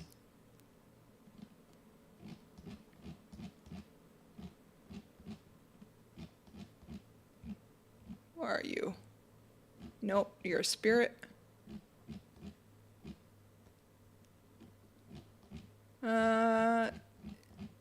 We don't have a lot of friendly NPC, like, full stat blocks, it doesn't look like. Are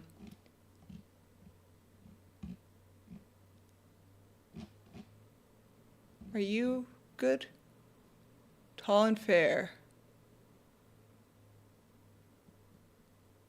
Okay, this one's a Arblod. Let's see.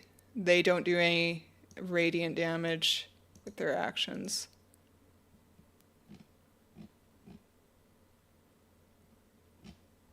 Oh, what's this? The Misguided.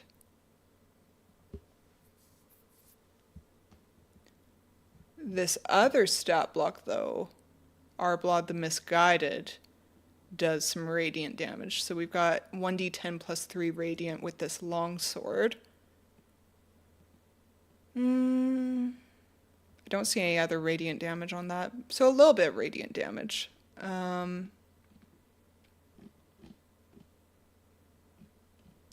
It doesn't look like it, no. So I could definitely see Galadriel having radiant damage, although she would likely be in another supplement. Good question. Let me see. Galadriel.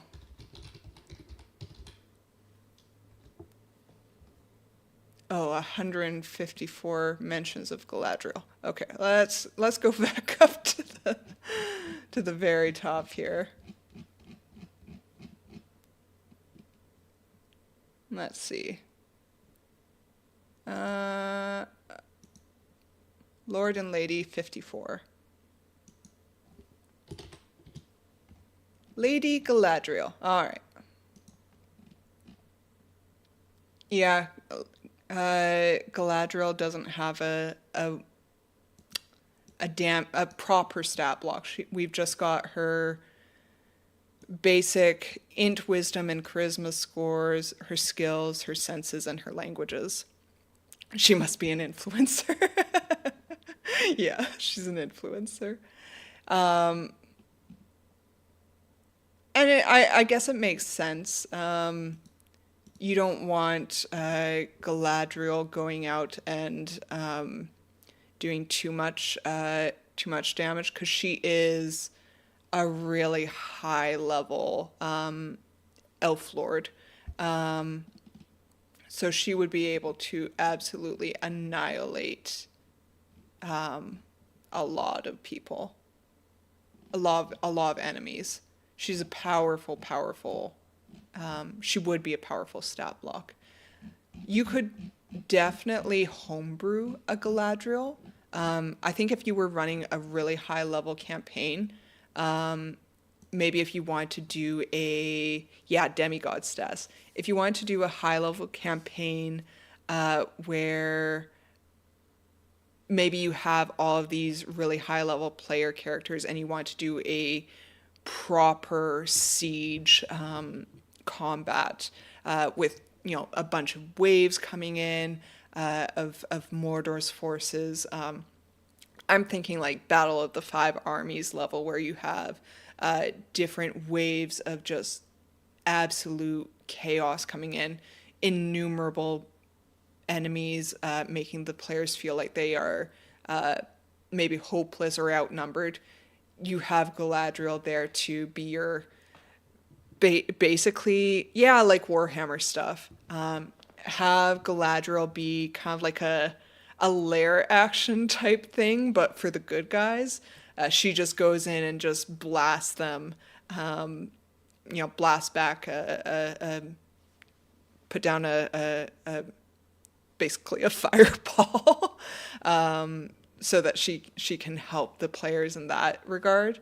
I think that's how you could utilize her. you might, if you were doing something like that, you might want to set it a bit further back in time, like maybe during the Second Age, where maybe Galadriel wasn't as peaceful as she is now. Because I think Galadriel, as her timeline goes on, becomes a lot more maybe not unfazed by the stuff happening in Middle Earth, but I think that she recognizes that there are other warriors to face this battle, and she knows that the time of the elves is coming to a close in Middle Earth, and that the age of men has to come. To be honest, nobody probably wants to try to do a stop block for someone like Galadriel, because everyone will have different ideas about what she can do. Yeah, and you could definitely take inspiration, I think, from existing stat blocks in D&D, modify it to fit whatever your campaign is. It's difficult with Galadriel because she, in Tolkien's, in Peter Jackson's film, they described her as a witch king, or elf witch, and she was quite creepy.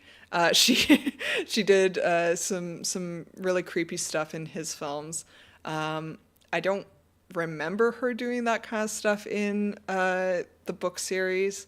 Plus, you wouldn't want to limit her. Yeah, yeah. Like, how could you describe some of the things she can do?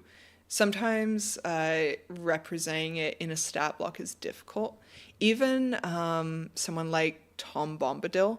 Tom Bombadil would be an absolute hoot to run. But he is so powerful that I can't imagine trying to do up a stat block for him, because he would definitely be like CR30. He's way past. Yeah, in the books they didn't dive into her temptation, but as I recall, it was there. Yeah, I don't think that she went all all dark. I'm trying to describe that scene in Peter Jackson's film where she gets all dark and creepy there. But I think you're right. She definitely had temptation. I just don't think that she turned into a gray ghost. Tom Bombadil is like author god status. Yeah, he's basically the narrator. He's like, oh yeah, I've seen all this stuff happen, and I won't get involved. It's all good. Yeah. But here's some lovely artwork of Galadriel and Celeborn, which is just beautiful. The artwork in this book is amazing. Some of the art, I just, it leaves me speechless. All right, let's go back to, where were we? We were on Glorfindel. So, as a reaction, like the twin brothers, Glorfindel can add +4 to his AC against one melee attack that would hit him. To do so, he must see the attacker and be wielding a melee weapon. So +4 instead of a +3. He does feel very CR10, except for the hit points. I would bump up the hit points if I were using him in something. Peter Jackson did a good job, but his vision was definitely darker than the books. Yeah,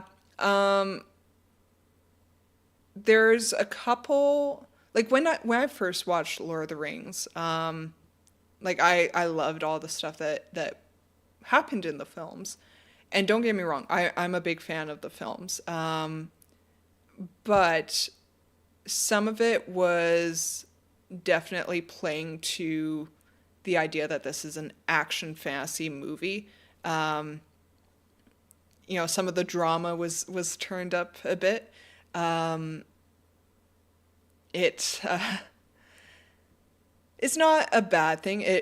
I really support everyone using their own interpretation of Tolkien's universe. Translating a book into a movie series is difficult. You can't translate it 100%, and being able to tell his vision. I give creative freedom to people to make their own version of Middle Earth, inspired by Tolkien's universe. But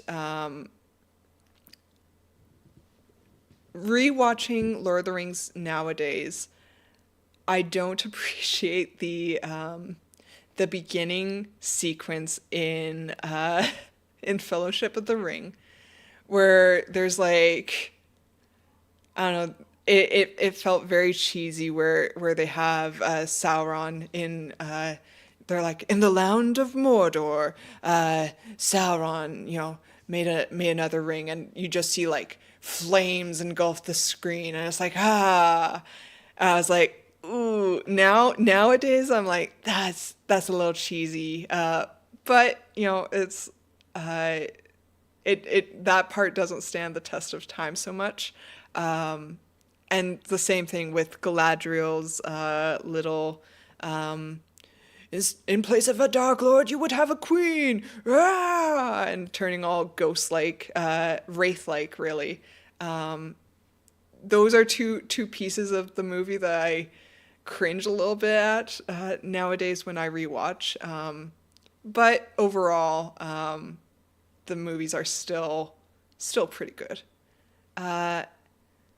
But the biggest difference, in my opinion, was no Bombadil. Yeah, I think that whole beginning sequence, like the events of what occurred in the Shire, that was a huge change.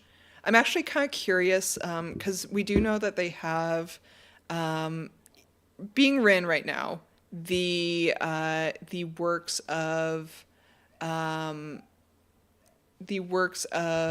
sorry, one second here.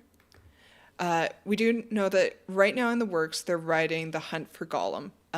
It is not finished yet.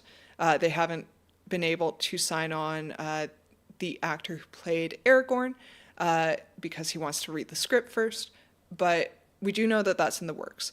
However, because of the way Peter Jackson did The Fellowship of the Ring and the way everything occurred with Gandalf and Frodo leaving the Shire like right away, I don't know how that timeline is going to fit into The Hunt for Gollum. It was a choice, but yeah, I get it for movie narration purposes. I think Return of the King seemed more true to the book to me of all three in the way that it felt. Yeah, I like Return of the King was perfection. I really liked it. Viggo, he's pretty old now, although that didn't start Mark Hamill in The Mandalorian. Yeah, Viggo, they want to get him back as Aragorn. I think that they're probably going to use CGI probably to youthalize him, make him appear younger on the screen, because you're right. The events that occur in The Hunt for Gollum are supposed to be occurring before we even meet him in The Fellowship of the Ring. So I think that they're probably going to just end up using CGI, but he hasn't even signed on yet. He wants to read the script first, which fair enough. Euthalize, yeah. Sorry, I didn't know the proper word. Youthy him. So we'll end up seeing. I don't know. He's an amazing actor. And I hope that when they put him in, if they put him in, that the CGI does not stand out. Because what are they going to do if they don't use CGI? Like, some things can't be covered with makeup, particularly wrinkles. But I guess we'll see when it comes to that point. They might end up choosing like a different actor if they'll have to choose a different actor if Vigo turns down the script. But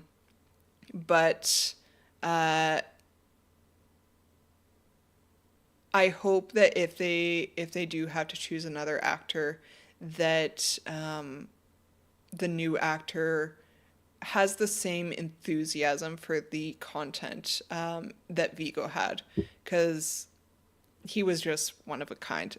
His role in that, I mean, I can't imagine someone else playing Aragorn. He just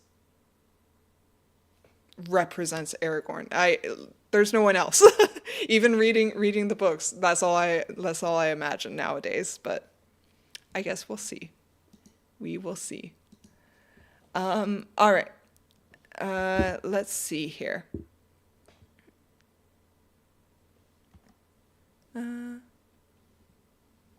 Oh yeah, he was practicing with that sword during the filming.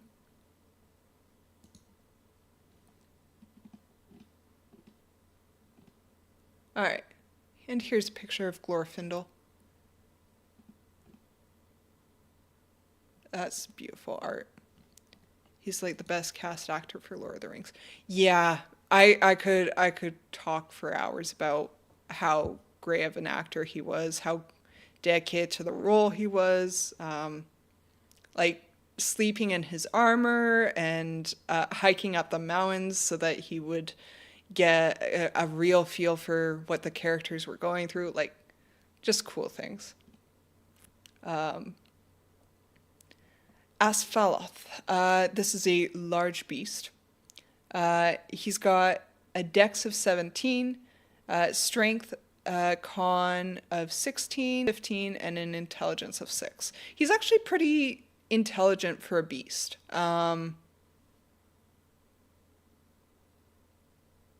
AC of 13, so he probably doesn't have like barding.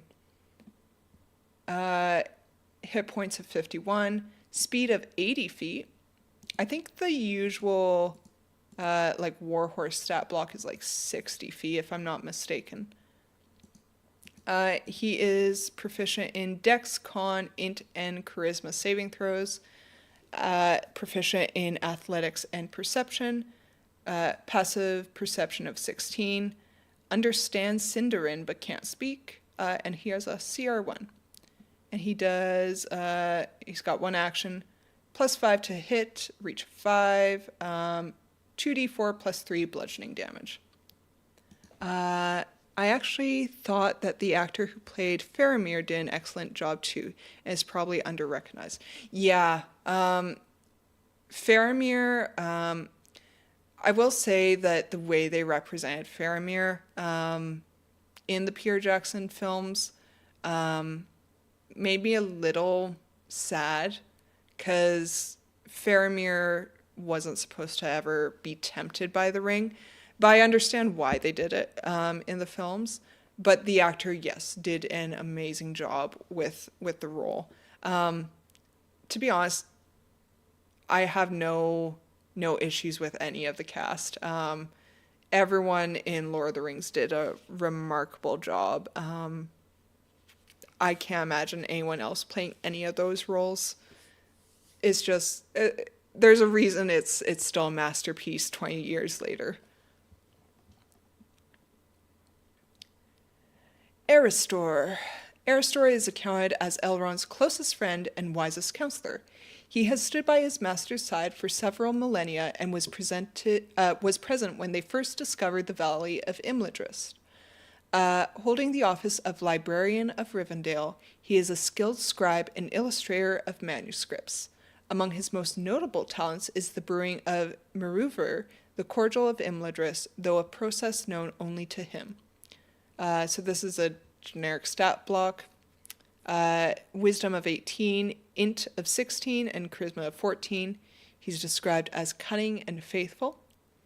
And very very nice skills. He's got plus 12 to insight, plus 11 to investigation and old lore, plus 8 to perception, and a plus 7 in medicine. And he speaks Quenya, Sindarin, and Westron. Lindir the Butler. Oh goodness, this is that word that I can't pronounce. Lindir is the seneschal of Elrond, entrusted with the stewardship of his household. He is certainly the most familiar face to all those who enter the valley, as he is usually the first individual they encounter on their arrival and the last one they see upon leaving. Lindir seems to possess the uncanny ability to be found wherever his help is required and whenever he is looked for. Guests who think that Lindir is just the butler of the house should think again, though. The soft-spoken elf is among Elrond's most trusted friends and his personal squire in times of war. He used to leave Imladris on errands and missions, but has refrained from doing so since the Lady Celebrane was seized by orcs in the Redhorn Pass and he failed to rescue her before she was harmed by her captors. So he's going through some things. Seneschal. That sounds right. Seneschal. That's how I'm going to pronounce it now. I'll probably have to scroll through your through your chat messages to grab that again. But when he is not attending to his duties, Lindir dedicates himself to the construction and perfection of musical instruments.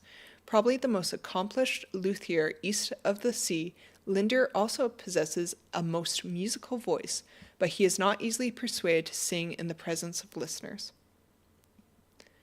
He's got a wisdom and charisma score of 16, into 14. He is fair-spoken and wary. He's got plus 7 in insight, perception, performance, and persuasion, and a plus 6 in old lore. He speaks Quenya, Sindarin, and Westron. Maruver. Alright, this is that cool tonic.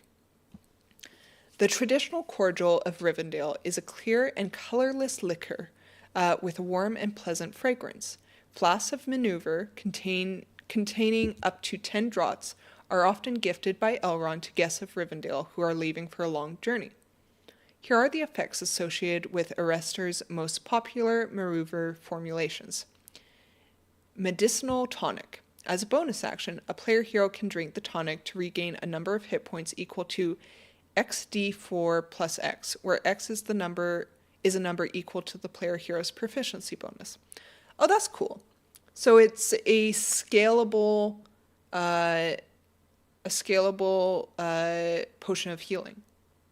That's actually kind of nice because, like with potion of healing, you have your 2d4 plus 2 or your 4d4 plus 4, but just having it scale with the level, you don't have to worry about, we gotta get greater potions of healing. That's cool. Traveling cordial. As a bonus action, a player hero can drink the cordial to reduce their exhaustion level by 1. As a special Yule Fellowship phase undertaking, elf player heroes who have both proficiency and expertise with the herbalism kit can ask a Arestor to be taught to brew maneuver. Once they have learned the recipe, starting from the next fellowship phase, elf player heroes can create draughts of maneuver on their own.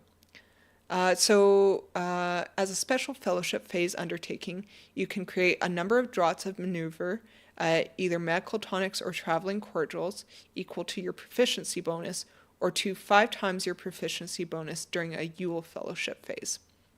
So, fellowship phases are basically, there's two sections of phases in the Lord of the Rings 5e. There is your journey phase and your fellowship phase. Journey is where 75% of your campaign takes place. It is the traveling, the battling, all of that stuff. Fellowship phases is a time of respite where I kind of attribute them to more of a long rest type thing. It is mainly player-led sections of play style, I guess. And undertakings is your downtime system. So undertakings are the downtime activities that you can do during your fellowship phase. And there's certain ones that you can do at certain times of the year.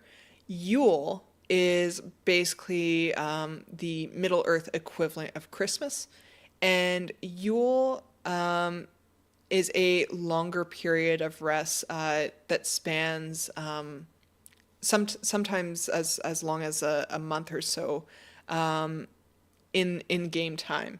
And the reason for this is traveling during the winter. There's not as much sources of fresh water, of fresh food. Camping out in the cold and the elements is perilous. Traveling through snow in the middle of the winter is difficult, uber difficult, depending on how deep the snow is. So most adventurers take this time in the middle of winter to rest and recover and enjoy fellowship with their fellow man or their fellow free peoples of Middle Earth. So Yule is a special fellowship phase that can occur once a year during Christmas. And you can do special things during Yule because it is a longer period of rest. So this special brewing of Mirror, you can create more of these during a Yule fellowship phase because it is a longer period of time. All right. Oh, we are coming to the end here. Damron the Smith. Damron was born in Eregion and was counted among the elven smiths of that land at the time of their greatest power.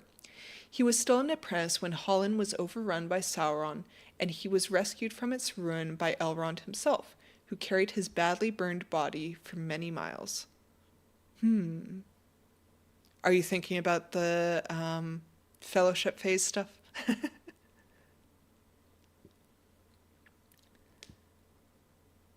When Hollin was overrun by Sauron, for centuries Damron could not forget the destruction of all the wonderful things that the elves and the dwarves created in Eregion and in Khazad-dûm, nor could he forgive.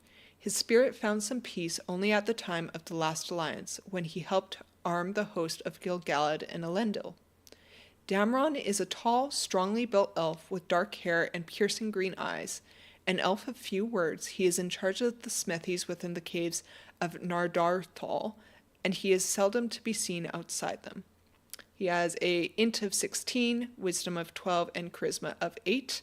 So, not very charismatic. He's described as secretive and vengeful. Ooh. He's got intimidation of +3, perception of +5, and his highest being Old Lore, which is a +7, passive perception of 15.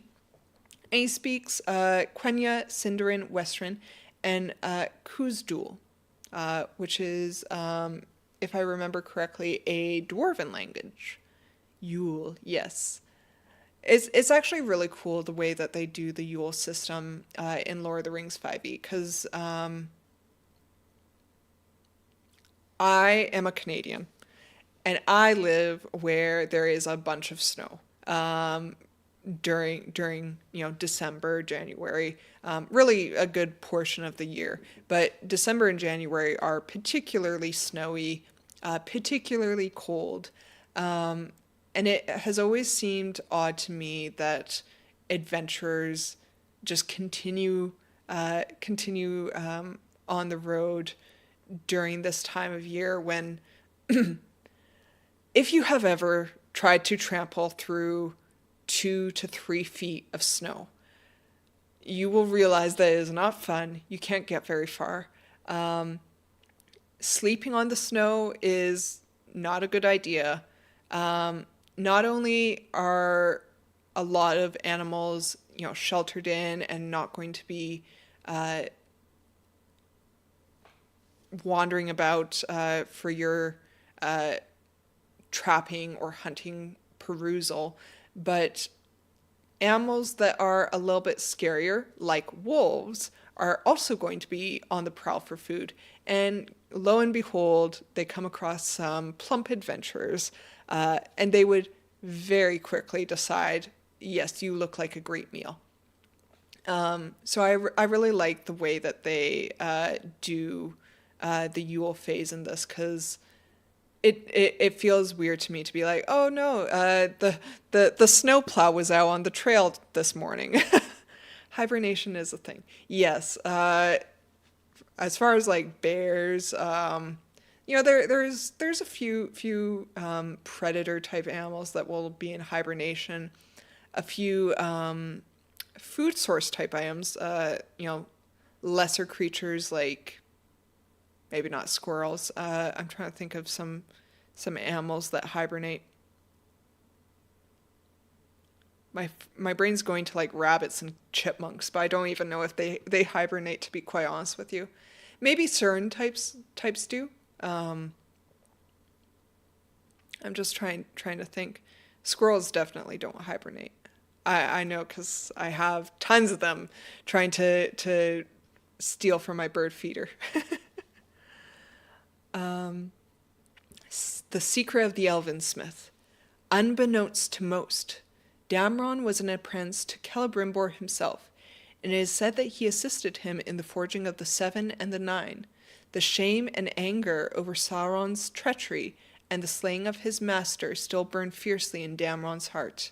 His sole desire now is to serve Elrond and protect the realm of the elves from the encroaching shadow. Damron's grievances intensified when his brother Arothir was killed by the weasel spirit Cothlin. Weasel spirit. We actually saw... we're going to read about the weasel spirit later on in this book.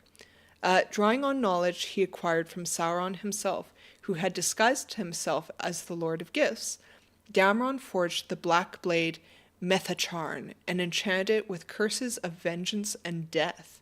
See Memories of Ancient Wounds on page 66 for more on Cothlin and Methacharn.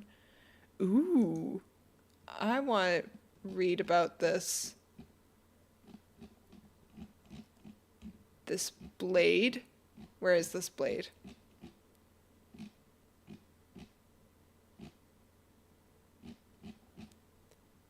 The blade Methacharn. Oh, that's a pretty little image. This short sword was forged by Damron, the smith of Imladris, as a tool to exact vengeance on the killer of Arothir, his brother.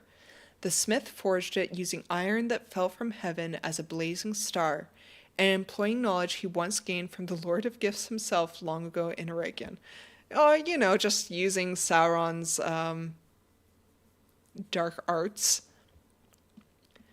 The virtue of Methacharn lies in its ability to sever the spirit of a living creature from its flesh so profoundly that it would take at least 1,000 years for the spirit to find a new body. However, this power comes at a cost, as the blade feeds on anger and hatred, leaving deep scars on the wielder's spirit. That's fun. Methacharn is a short sword of elven craftsmanship, whose only bane is Cothlin. It has the superior fell, superior keen, and foe-slaying enchanted rewards. However, every time its damage reduces a creature to 0 hit points, it is considered a misdeed worth 4 shadow points for the wielder, DC 15 wisdom save to reduce the shadow gain. If the blade is used to slay Cothlin, it melts and the wielder additionally gains 1 shadow scar. I've never heard of this blade before. Yeah, let me just do a quick Google search on this. This sounds really cool.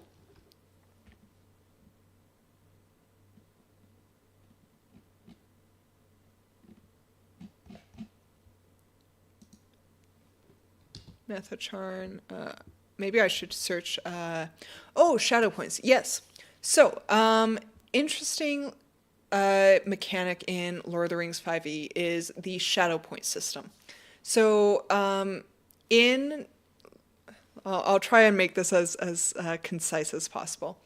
So classes are called callings in this book, and each specific calling has a shadow path, and it is a way in which you can fall to the influence of the shadow. So you can have the path of power, or the lure of power, sorry. So something that you might that might tempt you towards dark deeds is seeking out power and positions of power. These are just a few different things. And as things occur over the course of the campaign, you will see stuff that causes you grief, stuff that weighs on your heart and on your mind and on your spirit.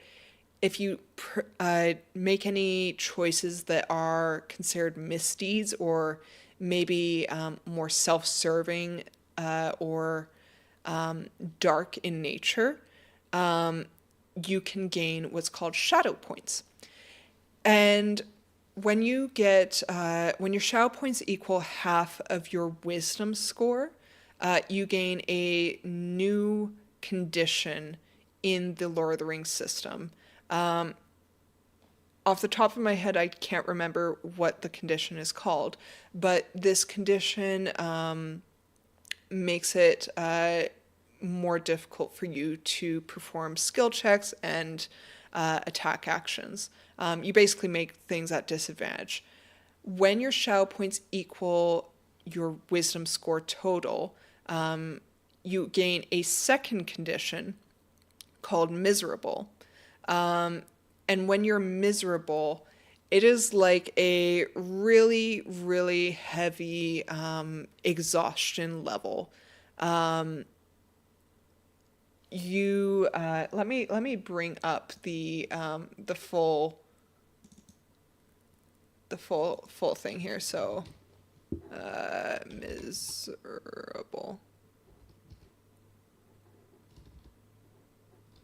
miserable. All right, shadow and corruption. Anguish is the other condition.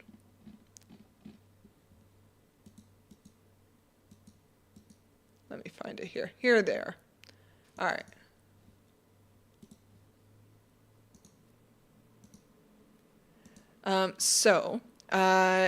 What if you give into the shadow? So, what ends up happening? So, when you get half, you gain the miserable condition, which decreases your fellowship rating by 1. And if you roll a 1 or a 2 on a d20, is considered a failure regardless for any ability check, attack roll, or saving throw. And then when you reach the full value, you become anguished. So you have disadvantage on all ability checks, attack rolls, and saving throws. And the only way to recover is to undergo a bout of madness. This is these bouts of madness are really high roleplay moments that allow your players to make choices that may not be in line with what their character would usually do. So for example, you might become anguished at a point if you saw the dead bodies in Khazad-dûm as a dwarf player. Seeing that sight and experiencing that misery, you would make a wisdom saving throw. And if you fail, you gain shadow points. And if your shadow points equal your wisdom score, you become anguished. And you might undergo that bout of madness at that point. And so you might, throw things, and you might attempt to revive your fallen comrades, even though they are very clearly past the point of saving at that point. You experience this bout of madness, And when you experience this, three things happen, really. First thing, you descend down your shadow path. So like I said, your calling decides what your shadow path is. So Lure of Power, you go to the first part, and there is some role play aspects that come into the game the further down your shadow path you go. Attempt to steal the ring from Frodo. Exactly. That is exactly the kind of thing that would happen, right? So you descend down your shadow path. Your shadow points reset to 0 if you undergo a bout of madness. So then you can continue to accumulate again. But you gain what is called a shadow scar, which is a permanent shadow point. So it counts against your number of shadow points. So every time you experience bout of madness, you gain another shadow scar and another shadow scar and another shadow scar, making it easier for you to fall into that madness again. And there's 4 levels in each shadow path. If you get to the end, if you are an elf, you can choose to depart for the Undying Lands, because the shadow has become so heavy on your spirit that you need to depart for the Undying Lands for the light of the Valar. If you are not an elf, though, you either succumb to the shadow, so you either turn to the dark side or you die. All this stuff is stuff that you can work with your lore master to determine exactly how it'll play out. I actually stream with the Kindly Cleric on Mondays usually. It was canceled this week because of Christmas week, but the Kindly Cleric does Middle-earth Mondays, and we were discussing this last week. And we would like to see a dark version of these classes for people that succumb to the shadow, to have maybe a dark campaign where you are working for Sauron. But that's just some homebrew ideas that we talked about last Monday. Shadow scars can be healed. So you remember how I was talking about Yule Fellowship phase? During Yule, you can heal shadow scars. The amount of shadow points or shadow scars that you can heal depends on how much of a influence you have had in the war against the shadow. So if you were more of a nuisance, you might only be able to heal 1 shadow point. But if you have made significant strides to combat Sauron and Sauron's forces, you might be able to heal as many as 3 shadow points. And we were reading how if you saw Arwen, the inspiration of her would allow you to heal, I forget if it was a shadow scar or a shadow point it said, but there are ways to heal your shadow scars. But it's a really cool system. I want to show you how like one of these shadow paths would go. So again, using that Lure of Power. So the first level in that shadow path is called Resentful. So you risk becoming bitter and angry with the people you ought to lead. This is the Lure of Power is for captains, the calling captains. They're kind of like paladins. They're basically like a paladin type class. So you risk becoming bitter and angry with the people you ought to lead. You often feel that you risk your life for individuals that fail to see the wisdom of your words. Then we've got Arrogant, which is the second level in your shadow path. You don't miss an opportunity to underline your own importance, often belittling your peers and companions. The third level in the Lure of Power is Overconfident. Overconfidence denotes overweening pride, a sentiment that blinds you to your own limits and weaknesses. You endeavor to do anything you set your mind upon, regardless of the consequences that might befall others. And then finally, the fourth level is tyrannical. You escalate your actions and desires to the level of a just cause. Your disregard for the lives of others is so profound that you go to any lengths to achieve your ends, regardless of the cost or methods employed to accomplish them. Any dissenting opinions is considered as utter betrayal. Is the shadow system only in this book, or is there a core rule book for this 5e subsystem that has it? Yeah, so it is in the Lord of the Rings 5e core book, which is this one here. So this is the core rule book that has all the information on the shadow point system, including your shadow pass, including your including your base callings and your base sub callings, your base cultures, which is the equivalent of the races for D&D 5e. This book alone, Lord of the Rings Role-Playing 5e, the core book, is amazing. There's 240 pages to it, and it is full of great information. Some of the information contained within. So you have, it does contain quite a bit of lore from Tolkien in these books. It organizes it in a great way. I find sometimes reading some of Tolkien's work, some of it can feel really disjointed and can be very confusing to get an idea of the grand picture of things. These books outline things very eloquently in a way that makes sense to the average reader. So it outlines your different phases of the game. So the fellowship phase and the adventuring phase. It outlines stuff about your fellowship, safe havens, your patron, which is basically like the quest giver.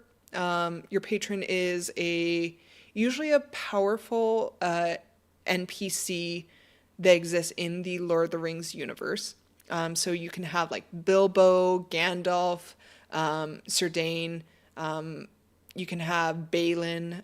There's quite a few different patrons, and each patron has their own agenda. So some of them might be, I know Bilbo has a particular idea to go gather information for writing his book, to gather lore for writing his book.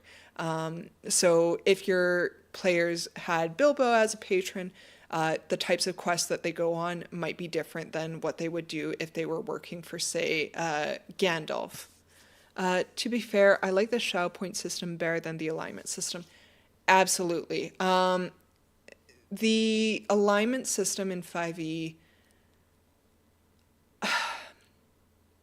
I get the point of it, and even the flaws system. So I get the point of your flaws and your alignment, that kind of stuff in D&D 5e, but I find that depending on the player, 9 times out of 10, you're not actually going to use any of that information in the choices you make. This shadow point system has true effects on gameplay, and it's fabulously done. I'm a really big fan of the shadow system.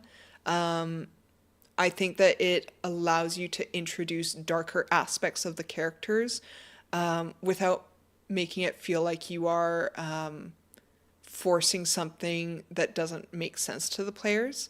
There's a lot of really cool stuff, and it's balanced to a point where it can have an effect on gameplay, but it doesn't make it unfair to the players. I think that the Law Chaos Axis might have come from Michael Moorcock's books. I'm not familiar with Michael Moorcock. but I am not up on the Gary lore. Yeah, I'm not familiar with that myself. Like the Chaos Law axis, as you called it, it is. I get the point of it to an extent. It can be a good starting out point for brand new players to the system, to know, okay, I'm lawful, so I make choices. In light of the, kind of the Star Trek thing. The needs of the few don't outweigh the needs of the many. The opposite is true for chaos. The needs of me outweigh the needs of the many. Or sorry, the needs of the few the needs of the many don't outweigh the needs of the few. And then same with the good evil thing. It's a matter of selfishness versus selflessness.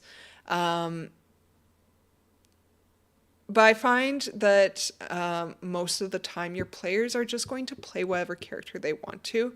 And they're going to make decisions not based on their alignment, but they're going to make decisions based on their personality. Some players will make those decisions regardless of how it interacts with the party. Some players will make those decisions in light of how it affects the party. And you do have a couple spells and magic items and effects that take into account their alignment, which is always interesting. But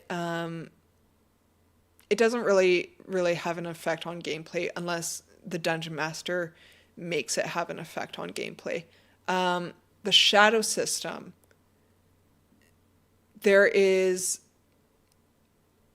you can see how this affects or how it reflects the Tolkien universe. Dragon sickness, we saw that in The Hobbit. Lure of power, there's just a bunch of cool. Wait, let me go back down to it. There's just a bunch of really, really cool systems in here. And now I've lost it.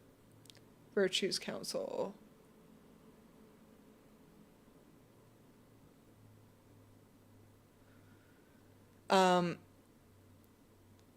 Shadow points, there we go.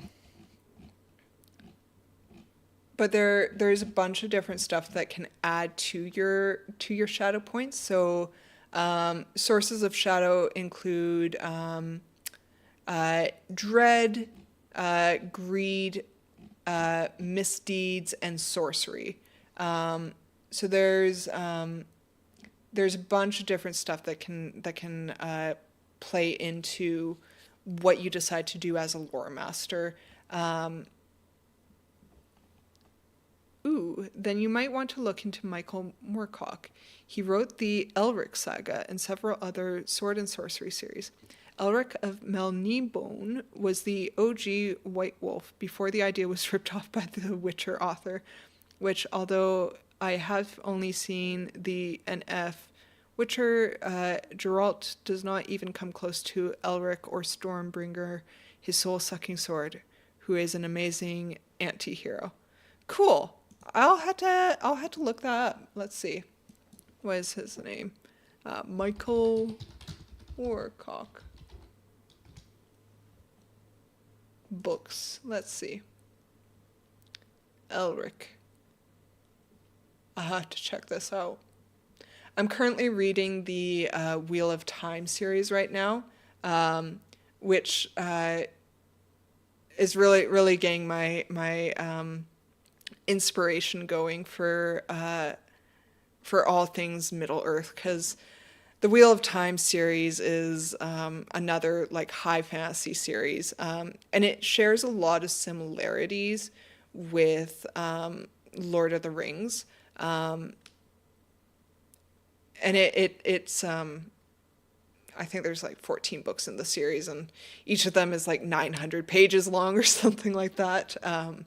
But I'm slowly making my way through that series. But I will have to add this to my list of stuff to read. It does look like it's one of the more original series.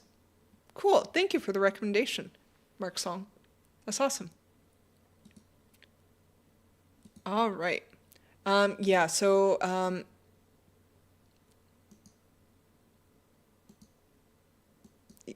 Here's just like a couple things about the madness system. So they say to play out a bout of madness, players must describe how their character loses control for a short period of time, doing something they will later regret. To describe their loss of control, players should take into consideration the source of their last shadow game that pushed them beyond their limit, their shadow path, or one of their flaws. Here are some examples of the consequences of a bout of madness. So, betrayal. The player hero fails to keep their word or perform an assigned duty, and the company suffers the consequences. For example, the hero fails to watch over a prisoner properly, and the prisoner escapes. Fear. The heroes fall prey to their fears and flee from any source of danger, thinking only about preserving themselves from any threat. Lust. Lusting characters feel an irresistible desire for an object not belonging to them and try to take it secretly or overtly. So that's your Boromir bout of madness. Rage. Raging characters brood over real or imaginary wrongs until they react aggressively to a perceived threat or a source of opposition. So that's going to be like Thorin Oakenshield with his dragon sickness. So yeah, there's just a lot of things that really reflect the Tolkien universe here.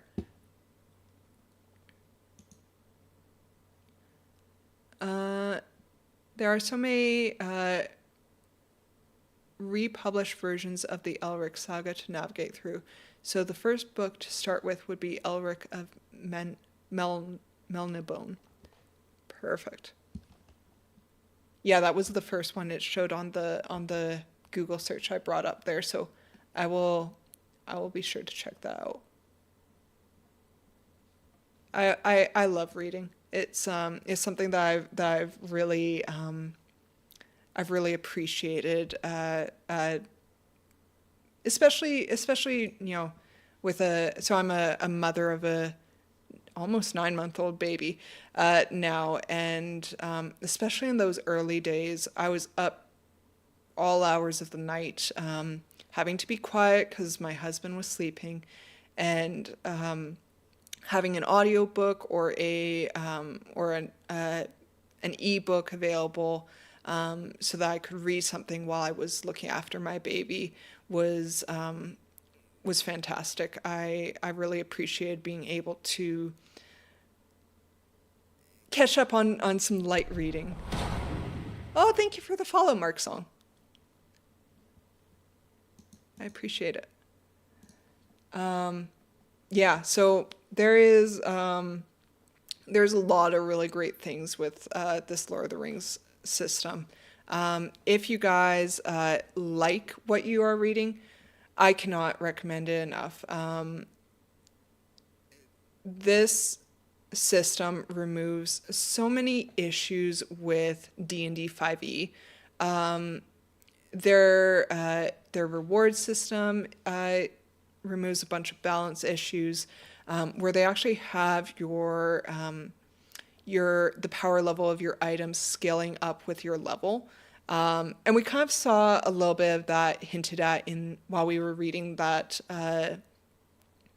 Keeper of the Elven-Rings supplement about the healing potions or healing tonics that were made, where it scales up with your proficiency bonus.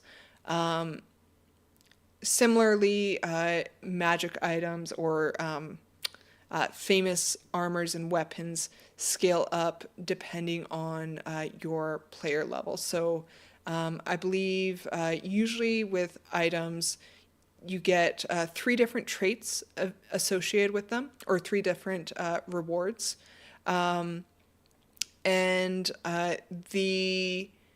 when the players are levels 1 through 3, I believe it is, only 1 is unlocked. When they reach level 4, they unlock another one, so then they've got 2. And then when they reach level 7, it unlocks the 3rd and final reward. And they do recommend that you don't surpass the 3 rewards per item limit. But you can make that decision you can make that decision as a lore master if you would like to explore leveling up the items further than that. Narratively, how does the system explain scaling with level? So narratively, they talk about the here, let me go to actually player heroes, journey, virtues, rewards, equipment, crafts.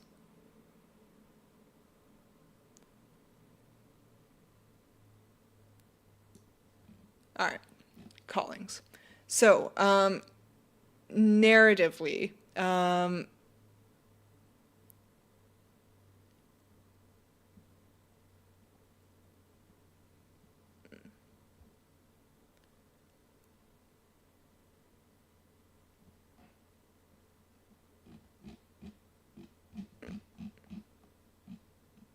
that's not what I want.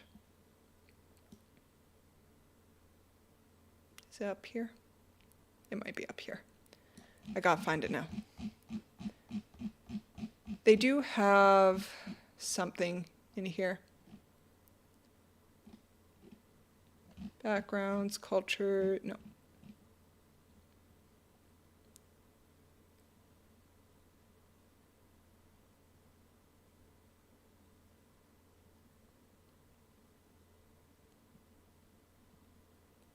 I can't find it.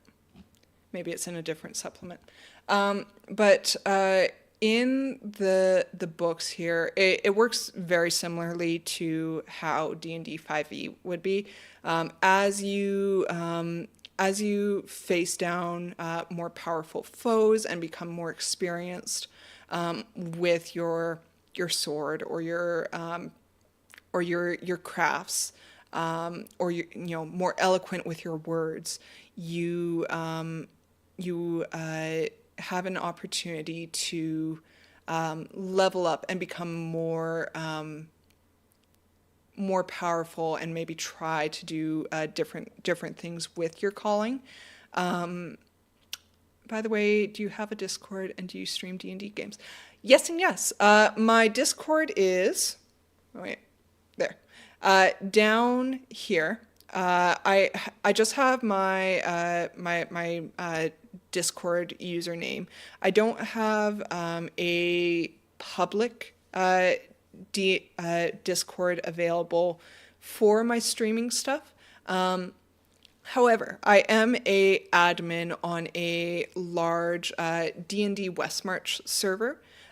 We play 5th edition 2014 on that server. So if you were looking for, a place to hang out that I hang out for my D&D related stuff, you could always jump on that Discord. I also do stream D&D games. We actually just finished streaming about 3 weeks ago a little one-shot that I had written up called The First Date. It is a kooky, funny little one shot about a little guy trying to survive a wave defense on his first date. So we had the player heroes come in and fend off various fey beasts as they try to disrupt this man on his date. I am finishing up the edits to make a proper YouTube video for that. But right now there should still be the VOD on at least my YouTube channel. It might have already expired on my Twitch by now, though. But I will be posting that sometime in the next few days here. Definitely before the new year rings in. So if you're interested, keep an eye on my social media. I have a YouTube and a Twitch. All those handles are down here. I also have a Blue Sky, which is like Twitter but better, and that is where I post whenever I am going to be streaming. Yeah. And I am working on a LOTR5e one-shot.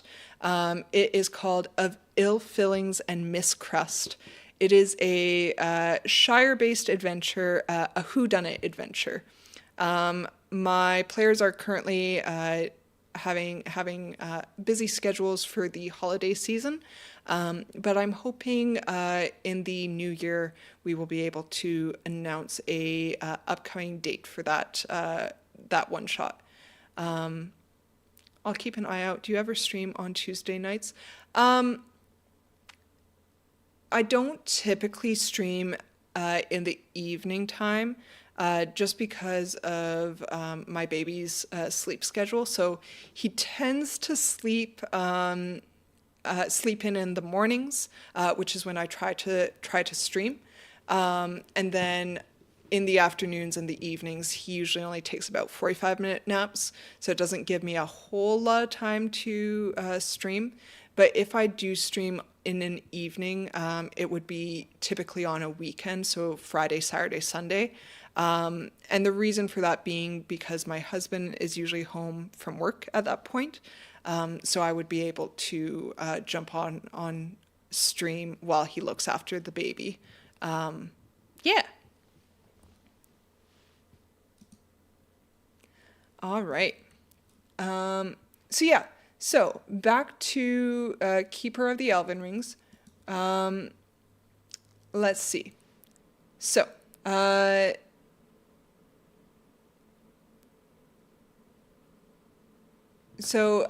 rereading this part, Methacarn is a short sword of elven craftsmanship whose only bane is Cothlin. It has the superior fell, superior keen, and foe-slaying enchanted rewards. However, every time it reduces a creature to 0 hit points, it is considered a misdeed worth 4 shadow points and a DC 15 wisdom save to reduce the shadow gain. If the blade is used to slay Cothlin, it melts and the wielder additionally gains 1 shadow scar. So now knowing that overview of the shadow system, you can see 4 shadow points is quite a lot. The first Methacharn was forged 1,000 years ago, and Glinel used it to slay Cothlin. The blade melted after inflicting the deadly wound, and Elrond forbade Damron from forging another under the threat of exile. Yet, Damron might still consider the demise of the Weasel Lady worth the sacrifice. However, neither Eladane nor Elrohir will defy their father to wield the blade, and Glinel refuses to endure that sacrifice again. So, who will dare to use the black blade? Ooh. So that is, that would be a powerful weapon for your player heroes to wield. And if they went against the Weasel Lady, if they succeed against her, that weapon would be melted at that point. So we have a little bit of history here. I won't get into the full history of all this stuff because there is a lot of stuff to cover. And a lot of really cool stuff. So we will leave some of this stuff for our next stream. But we will just read here.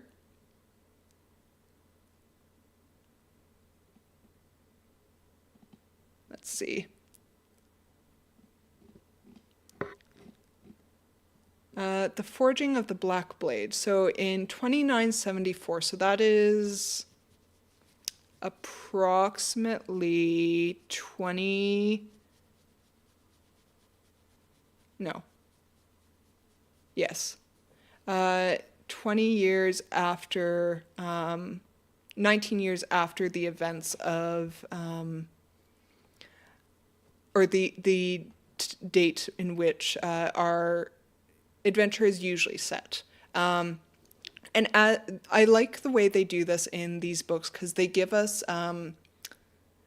dark tidings of stuff that's occurring during the gameplay. So if you have a multi-year campaign in game world, you know they already have outlined for you guys things that are changing in the world as the adventure continues on. So 19 years after the start of the campaign, theoretically, or sorry, 9 years. I can't math. 9 years after the start of the campaign, the forging of the Black Blade happens.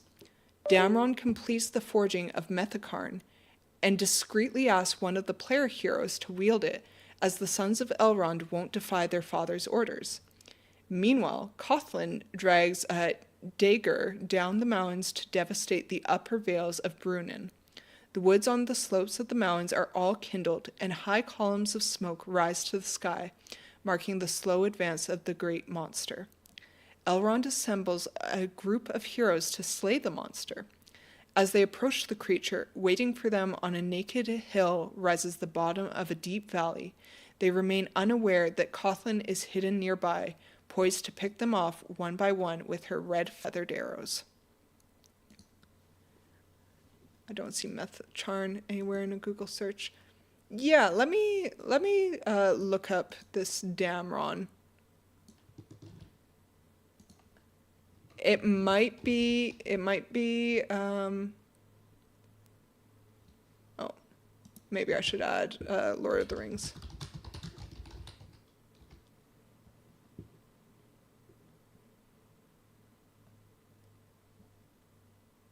Damrod? No.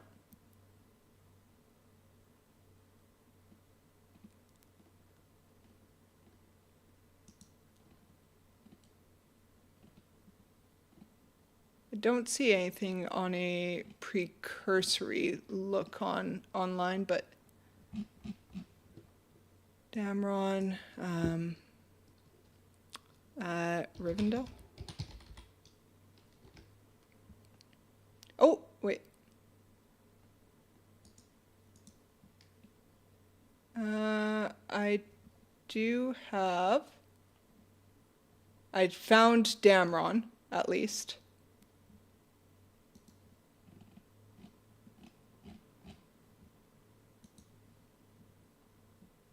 The art of mending and restoring.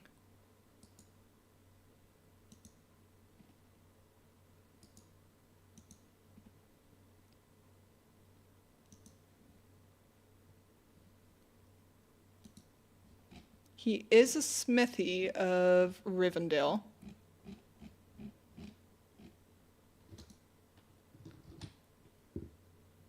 What's this called? Methacharn?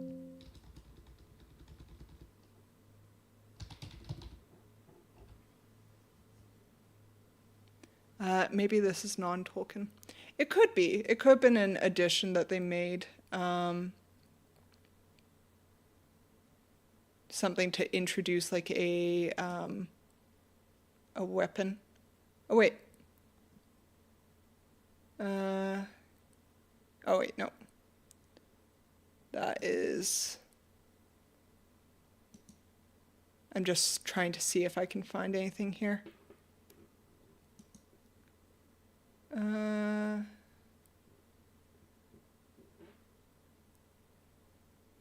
Damron was previously charged with the keeping of the shards of the great sword Narsil, and he was the one who presented them to Aragorn. as a token of his identity as the true heir of Isildur. Cool. So he's the one who... I wonder if he's the one who reforges it. No, I think that was Elrond, actually.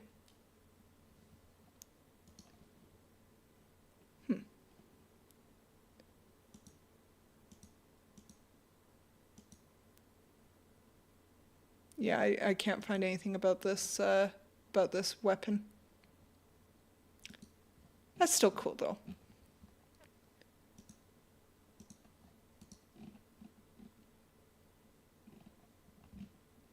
Probably just an addition to increase your...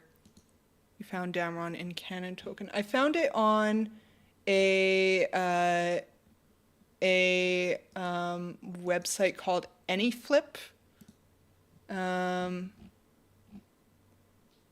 which has a guide. I don't know if it's... I don't know what book it's referencing, though. Canon. Yeah, no. All good.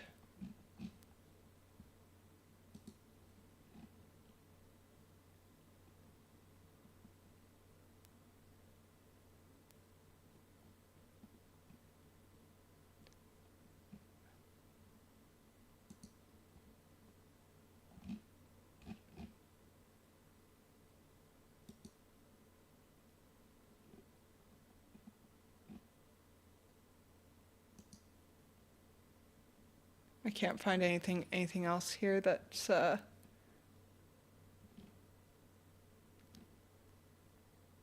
notates him, but we'll see. All right. The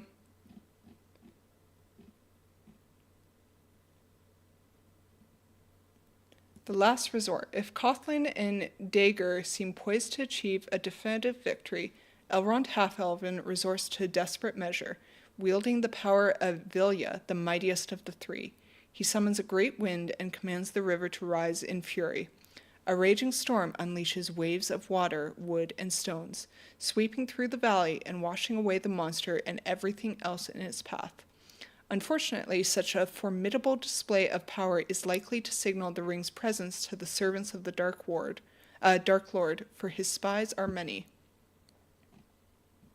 So you don't want your players to fail this, because if Elrond has to wield the ring, the forces of the shadow might move against Rivendell. Very cool. AnyFlip is apparently referring to Adventures in Middle-earth 5e, not Tolkien. Oh, I didn't read that. All right, maybe Damron is a created person. He's got a cool look to him, though. Very Celtic artwork.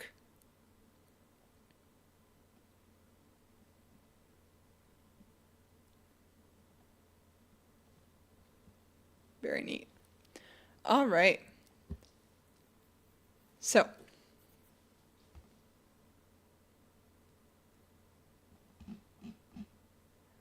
next time I stream, so I won't be streaming tomorrow or Thursday, because I actually have some Christmas stuff to go to next time, or tomorrow and Thursday.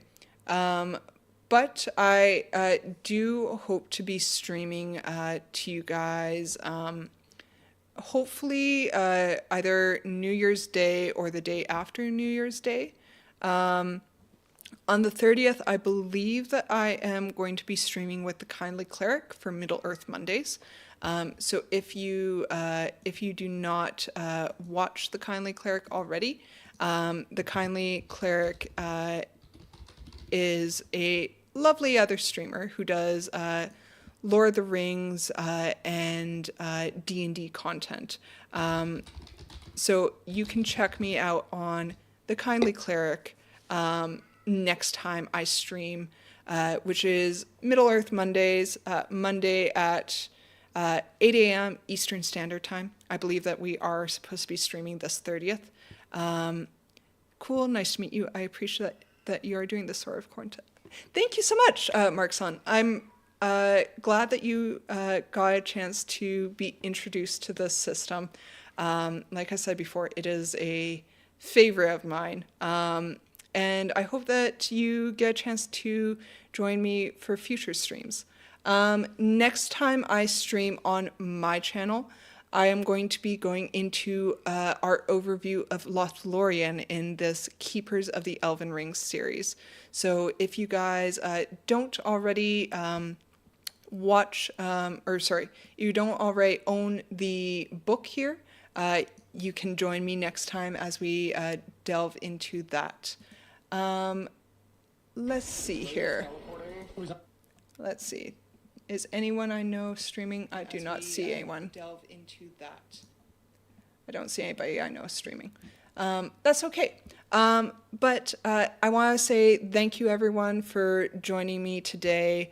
Thank you everyone who's contributed to the conversation. Thank you for the new followers today. I hope you all have a wonderful holiday season, whether you celebrate Christmas, Hanukkah, Kwanzaa, or something else altogether. I hope that this is a time of rest and relaxation and reflection for you all, and that you have an opportunity to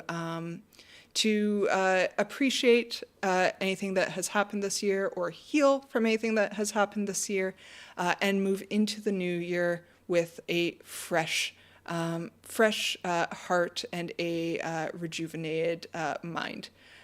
Merry Christmas, Happy Holidays, Mark Song. Have a wonderful day, everybody. We will catch you guys next time.